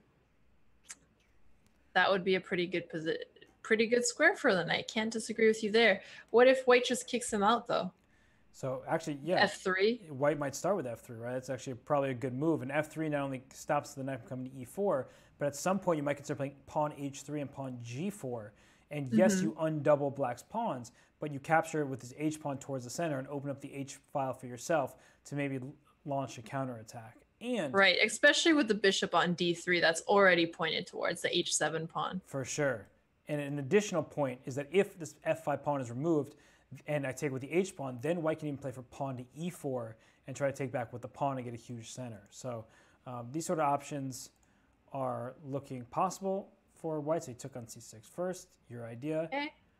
And now he had an isolated pawn that he now traded off and got a backwards pawn. So that made sense pawn structure-wise. Yep. But now knight e4 does look good, but he can continue with f3 right after. Yeah, f3. So you're attacking c6, but your knight's pinned if you take on c6. So maybe rook f to b8 is still possible here. Just saying, if you please take my pawn on c6, because then I can go rook b. Oh no, rook b4. You have rook a6. I miscalculated. But I thought I was just winning your knight on a4 because it's pinned. But you have rook a6, simply cutting off my rook's access to the a file and trading. So something like that is certainly looking quite acceptable and in fact good for white. A position that's not looking good for white is Anton Smirnov against Daniel Naroditsky's game.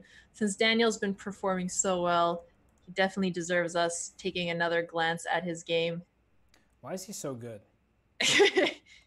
You're asking the hard questions. I mean, seriously. So, yeah, how the heck did he get Anton in this position so quickly?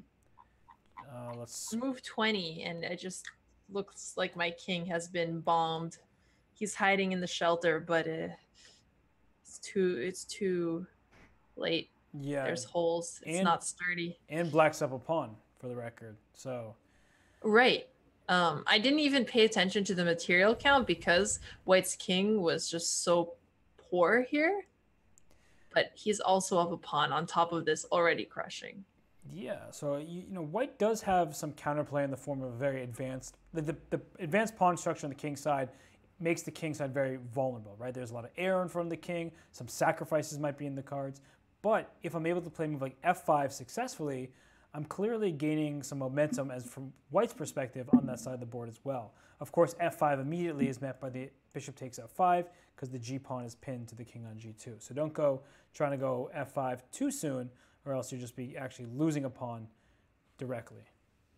Yeah, let's not get too crazy here with f5. It's 1:40 in the morning. What do you mean don't get too crazy? That's true. 1:40 in the morning in New York, I'd expect you to be having some beautiful house party in the background, you know? Oh, don't tempt me. Knight takes g4, though. That's tempting. That is much more tempting, I mean, knight g4, pawn g4, bishop g4 with bishop f3, discovered check with the king on g2. Discovered double check, I should say. Your rook on d1 is now hanging by my bishop and by the rook. I like it. I think it's too tempting to not take, especially since he's already a pawn up. He's not going to do it. Now that we both agreed, he's like, nope, there on the same page. Can't do it. Sorry. Yeah, we can never be right about predicting a move when we both like it. Definitely not. Unacceptable. But I am curious to see what he's going to play here. He's going to play knight takes g4. I'm hoping. He's going to do it. Do it. Do it. So who else is in this match? So we have Wesley So's game. We have Chess Fat Bear and Kriari. Okay, whoa. How did that pawn get to c6 so pass? Especially with a pawn on b6 and a pawn on d6. You know, I moved back to move 19, and it's like the guards were sleeping and they just let him in. He just like literally didn't take it with anything, and it just kept going. Yeah. You live by the sword, you die by the sword. This looks questionable for black. I mean, that's a clean pass pawn. I can even go b5 here. Like b5 and take with my rook on b5. That way, I just try to open up the b file and get my rook to b7. Yep. You'll get your a pawn is weak, but so is his b6 pawn. Yeah. b5, if black just closes the position with a5, how are you going to make progress with your c6 pawn if he also blocks it with rook c7? So b5, a5, rook c7 after at some point. So you're just going to try to play very passively and block it. I guess the d6 pawn is hanging. I'll start by taking that. So True. Never mind. That's also hanging here. I mean, it just looks suspicious for black. I mean, can't white just take on d6 as well? Yes. I didn't see it until you asked me what I'm supposed to do after you try to blockade me. And then I'm like, but what happens after rook d8? Oh, you try to trap my queen? That's not cool. I did try to trap your queen. Maybe that's why it didn't work. Yeah, you tricked me into that. We got him. We got got him, him. But if my pawn's on b5, then my queen can run back to a3. That's right. Wait, now can I take that pawn? Wait, what's queen g2? Was that? Maybe that's a good move, but. So that e takes f4 doesn't come with a threat. Yeah, it's probably just a good move then. Just defending that c6 pawn still with two pieces. ef4 I just take back, probably even with the g pawn and open the g file. Now I think I can just, it was rook f1, but I thought b5 was an option for white, because now I played b5. Played that so quickly though. It seems like he obviously just didn't want to allow any counterplay, although I don't know if that's right. Yeah, I would have went b5. Because now he is allowing counterplay. He just stopped his best plan here. Why did he play so quickly? He probably thought he doesn't have that much time left, so he's just going to move quickly and conserve some time for later, but he had to go b5 as white because black, Nicholas Theodorou, very smart to play b5 himself. Okay, well, black is not even close to out of the woods yet because the king might feel a little bit iffy soon. I have to move like f5 as an option. Just, giving away a pawn, f5, gf5, gf5, rook f5, queen to e4 or something like that looks at least somewhat acceptable, but no, it's still a pawn, so I'm struggling here. I'm struggling. Yeah, and yes, Jungle Rundle, Fabi and Ding Liren are still playing. So let's go to their game. Yeah, so it's a rook end game, 2 rooks. Ding Liren has 2 pawns against 1 pawn. The king is really close to where the g and h pawn would promote, which makes me think it's more drawish. Obviously, he doesn't want to trade off his rooks here. Although sometimes you can even trade off rooks and still make a draw in this type of position. But yes, ideally speaking, you don't trade the rooks off because it requires you to walk a tightrope, even if there is going to be a drawing chance. Mm-hmm. So, yeah. He's going to move his rook away, but then he's going to be worried that, oh no, the rook cuts off my king, so can white just play king g2, pawn g4, king g3, and play like that? I mean, that looks very tempting from my perspective here, just trying to bring that king up slowly and surely. So, okay, I'm just keeping an eye on all these games. It looks like Wesley So is trying to press against Wang Yue. Here we see Ding Liren trying to go rook e2 and trade rooks. Okay, so king g2. Okay, so Fabiano doesn't want to trade rooks here. It seems like he's more afraid of that variation. Definitely. But what is he going to do once white starts pushing pawns? I guess what he'll try to do, since his king is cut off, is try and trade that pawn off. Yeah, so let's say because G4. then he can trade off rooks, and it's a draw if white only has one pawn. Exactly. Yeah. So you have rook a6 back, or even rook to a8. But the point is, you try to go rook a6 to f6, and trade off the rooks that way, so that when the king of pawn endgame is reached, it's going to be a theoretical draw. But that's the clear intention here. So let's see. Okay. What's his name? Nicholas Theodorou won the c6 pawn in that game, and now is up a pawn, looking very good for him. So Zhao is either going to pray to hold this game or just going to lose. Let's look. He has 16 seconds. Yeah, he's in terrible shape. Oh man. Yeah, his position is just awful. And violent contemplation against Yun Shanley. That's Josh Bloomer, Yun Shanley. Yun Shanley with the black pieces is even on material. Her king feels a little more iffy, and that move c4 played to open up the position. Oh, Caruana and Liren just drew, so. Okay, they drew. Yeah. So they drew because of... And they traded one pawn, so then it was one pawn and a rook, and traded rooks, and then it was a draw. Yep. So like we had predicted. We so smart. Okay. Wow, that move c4 by Josh Bloomer looks really good. Just giving away this pawn to open up some lines for the rooks. It looks like it's an intimidating move. Obviously, he had to calculate here. Queen takes c4. I'm guessing it gets met by rook ec1. But what happens after queen f4? Let's see, the queen a6. Okay. Queen f4, your idea was to trade off the queens. That looked... Yeah, trade off the queens since we got an extra pawn. But let's look, I guess, at what she played here. Yeah, she did. So she did just take the pawn with the queen. I don't know if c4 was actually a good move. Yeah, maybe not. It looks like one of those good moves. Take c4 looks scary, but taking with the queen, if she gets to keep her center pawns here, is a different story. Yeah, now all of a sudden, white is just running out of steam. Right? Just play rook to e7. Don't trade that rook. Put your rook on a nice defensive central square that covers the e6 square. And how many black's up a pawn? Knight d4 will come next for black.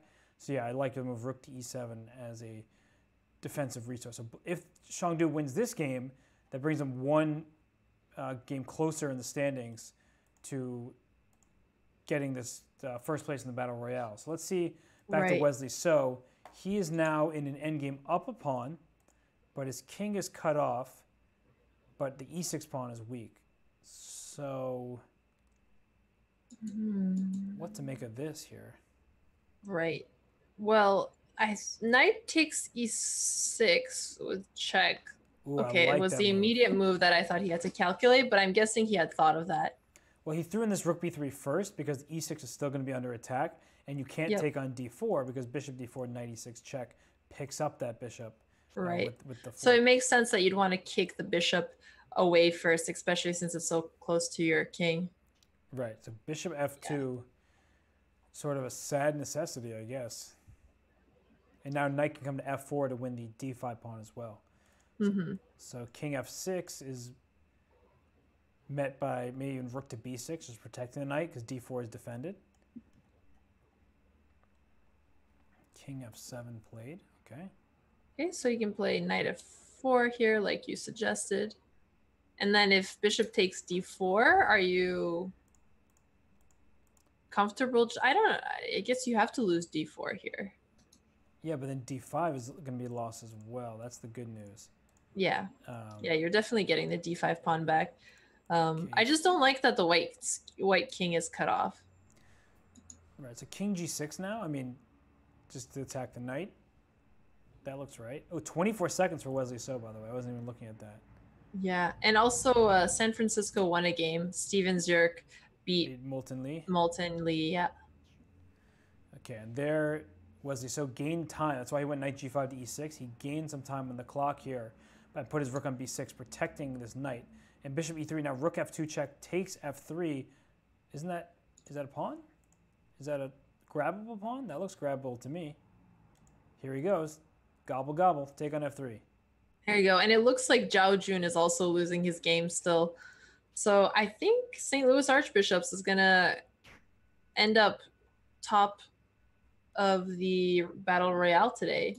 Yeah, because there's no way Wang Yue can win this position. He's down a pawn, so even if he does well to hold, Wesley So would essentially have to lose on time to lose a position like this. And they're also going to be leading the pack in the Atlantic division after this. Yeah. Wow. Yeah, they're quite a good game for them. They're a real good team, of course. And whoa, Jun Zhao made the move with 1 second left, not even. And okay, I don't know if Black is going to win this game, Nicholas Theodoro, because there's just a lot of checks going on here, and I'm not sure that Theodoro's king is really going to make it out. But 3.5 seconds left is not a good look for Jun Zhao in this game. You really don't want to leave yourself to just mere seconds when there's still mating nets as possibilities. The H pawn can start pushing, and you're down 2 pawns in the current position. One of the pawns are double, there's D pawns, but still you're down 2 pawns here. Okay, so if Black doesn't have any risks of perpetual, which it doesn't seem like he does since he can block them with the bishop and the queen combined, then he can just start pushing his pawn on h5 since it's his advantage in the position. There it goes. There we go. Now b5 is hanging. So like, who's winning this? All of a sudden, Jun Zhao is actually creating a winning chance of his own. Queen a2 check. The king will just run to d1 and then e2. The bishop shields the king. And White's king feels safer than Black's. Not that there's going to be a checkmate, but this b pawn also feels easier to push. I don't know, maybe I'm wrong with that assessment, but all of a sudden it looks like White is the one who's taking over this game. Wait, why king to c1 and not to d1? Is he just trying to make a draw here? So Wesley So... Or he has 8 seconds. Maybe he's trying to get more time. Well, he needs to win this game for his team to win. Oh, but they're actually behind San Francisco and Seattle right now. Uh-oh. Yeah, they need to actually start scoring some SF points. Mechanics, Seattle Sluggers, everybody's coming. Okay, there goes h4. Check. Okay, I don't see White losing this game, but I also just looked out of the corner of my eye, and on board 4 for St. Louis, instead of being worse, they're up a pawn. So it looks like, even if they lose this game, they really can't lose on board 4. So they're going to end this Battle Royale on top. And I don't think they're going to lose this game since they both have passed pawns, but just not winning anymore. So I guess that leaves drawing. Well, I don't know about king c2. That felt like an unneeded move there. But king c4, just keep bringing that king up. Like, this h2 pawn's not going anywhere. The b5 pawn is much more pushable. Okay, so if I go b5... That's true. You can continue with b5 here, but then Black is going to try and perpetual check you, but he's not. He's just grabbing pawns. Like, whose pawn is going first here? Right. Well, b7 wasn't working right away because of queen f3, but Black couldn't push his pawn either. Who's better and why? I mean, Black has to be better. I don't see how you can escape all the checks. Like queen b5 check, so like... But can Black actually convert to a win here? I don't know. No. King c5? No, go king c5. Go back to c4 and... Oh no, king c4 now, queen c3 check. This is getting confusing. Aw, Tagmon. Look out for Australia. Big move up the board, right? Right? Australia really struggling down there. So king on d7 in this one. King c8, touchdown. I mean, queen takes d4. It's a free pawn with check. Take on d4, queen d4. White's going to win this game. This is the worst game of predict the move ever. Well, somehow... I'm not saying you're doing a bad job. It's just so hard with time pressure because they're also missing probably... Everything went wrong for Black in this game. Like, I mean, it just... Yeah. Yeah. Queen g3. Okay, he's not giving the check. Queen g3 check now. Okay, I'm just going to watch because I have no idea what's happening here. But queen on g3 felt like a good check to be on because... Wait, what? Take on f5. Take the queen. No, take the queen! Yeah, queen takes a 5-1 because he'd promote his pawn and Black can't promote on h2. Yikes. I mean, there's so much nervous energy happening here. They don't have time. Both under 10 seconds. Queen e6 check, good move. Take on h3 next. Okay, well, White's winning this game. You were right. You said White was gonna win. It just. I did not see this happening. Just how the game was, like the trajectory of it, how it was trending, felt like very good for White. Yeah. Queen c6. There it is. Game over. Apparently Hikaru played a really good game. We could look at it after this since this is the last game. b7. Okay, now this is going to be instructive. There it is. King b5 to a6. The black king is way too far away. You go king a6. That way you get your queen unstoppable. Okay. Wow, that was crazy. And that was a good way to end the night, because let's go to Naka's game just to show the fans, to make people happy. Yep, people are saying it's intense. Okay, let's look at that as well. Okay, let me find the game. Don't forget, you guys can watch his game on his channel as well. Wait, where is his game here? Oh, there it is, against Ahmed Adly. So let's scroll all the way back. He started with a normal opening. Good for him. And actually, it was Adly who played a weird opening. Second move, knight f6, atypical in the Sicilian because it does allow White to expand so quickly in the center. And Hikaru answers well. And the problem with Black's position in this setup is you can't go with your d-pawn because White will take en passant, or if you go d6, I'll take directly. And I have a pawn, queen, and bishop attacking. You only have bishop and queen defending, so you're going to lose material. So White just kind of clamps down on the position, and Hikaru did everything correctly, it looks like. And Black's king is in the center and not going anywhere. Right. So after move 17, knight c6, queen e2, maybe Black can castle now. That probably would have been the way to go. Instead, he left his king in the center for a little too long. And opposite colored bishop. So actually, this isn't so bad for Black. Yeah, Black doesn't seem like he's devastatingly lost or anything. I'm curious what made fans in chat say this was the best game of the night. I want fireworks. Well, after rook h7 on move 26, I can't really say I love Black's position very much because there's a rook on h7. That's definitely not appealing. And Hikaru's f3 was really good. Hess hates Naka. I don't hate Naka at all. I've known Hikaru for a really long time. Uncomfortable chuckle. No. It's just funny that someone would say that. It's like, I've known Hikaru for such a long time. Yeah. Ridiculous assertion. No, Hess just was trying to look at more games since it's easy to over-focus on the top players, and you actually miss a lot that way. Yep. So it looks like Hikaru just rolled his pawns down the board and tried to improve his bishop, but okay, wasn't making progress. In fact, he's getting himself in a little bit of trouble here. He lost a pawn. And move 53, rook g4. I mean, this game just looks kind of crazy. Okay, now Black gave away a pawn.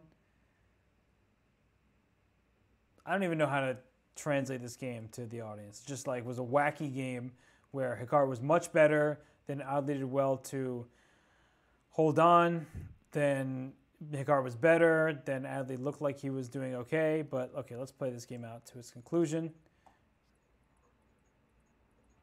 Yeah, there's no way this should be winning. Because Adly's down one pawn, but the opposite colored bishop's on move 72. As the game continues on here, it looks like something went wrong.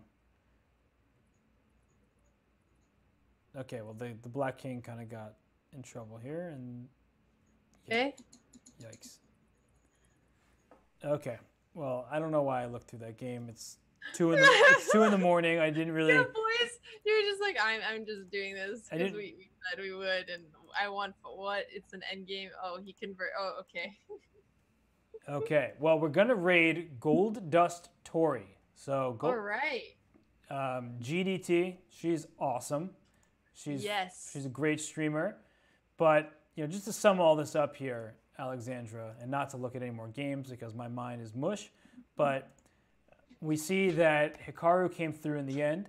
He helped his team into 4th place there, which is very respectable. Him along with Georgi Margvelashvili led the way. But at the end of the day, it was the St. Louis Archbishops who were very deserving of the Battle Royale win. Fabiano Caruana, Wesley So were great forces in the top two boards, and they got just enough from the bottom two. You know, a minus score on board 3, an even score on board 4, but that was enough for them to Sometimes Hess is more, you know? Oh, I see what you did there. I heard it in chat before, but I had to reuse it. I have never seen that before, so I love it. I'm giving you all the credit. There we go. And yeah. Oh, Cashamanku, thanks for the 500 bits. I'm really glad you like the commentary. Ineffable. Love the vocabulary as well. Cashamanku is great. Yeah. Sorry, Joe. And yeah, you were continuing to say about how it was okay even though their fourth boards didn't do as well as we thought. Yeah, I got really nothing here. You just hit me up with Hess's more, so. Hess's more. And Greg Shahadi just pointed out that this was the lowest scoring Battle Royale winner yet, which goes to show that the section was really tough. Obviously, it's always harder to score more points when you're playing harder people. But yeah, it was a great comeback from the Seattle Sluggers and the San Francisco Mechanics. People are asking, Alexandra, did you play in the U.S. Amateur Team East this weekend? I think I saw your sister playing. Andrea was definitely not there. Yeah, I was going to say, that seems pretty far out. But Laughing Godzilla says, you guys are awesome. Now I'm going home way too late and only Burger King is open. Well, sorry, but not sorry. However, enjoy your nights, everybody. We had a great time. Well, I know I did. I'm sorry, Alexandra. I probably put you through the ringer here a little bit. But I had fun. Gold Dust Tories coming up next. Any final brilliant thoughts from the one and only Alexandra Botez? In terms of Gold Dust Tori, she got to 1,000 rating in 9 weeks. So for those of you learning, stick around so that you can at least check her out and come back to her streams. Hopefully you guys had a good time. I know I did, and I was looking forward to this most of the day. If you guys liked our commentary, you can hover over Robert Hess and you'll see some purple buttons pop up, and magical purple buttons. You got to see them, and it's one click to follow the commentators, as well as Hikaru and Pro Chess League and all of the other chess streamers, so you can get more involved in our lovely little community. Sales pitch over. All right, well, that means we're over and out. Good night, good luck, have fun wherever you are. Yeah. But thank you so much, mods, and everybody for watching. Have to thank you guys, and Greg for staying here. Yes, thank you, especially to the mods. Good call. My mind is gone. It's 2:04 in the morning. So yeah, you need to get some sleep. You've been putting in long hours. It's very respectable. Yeah. Well, on that note, bye everybody. Have a great one. See you guys.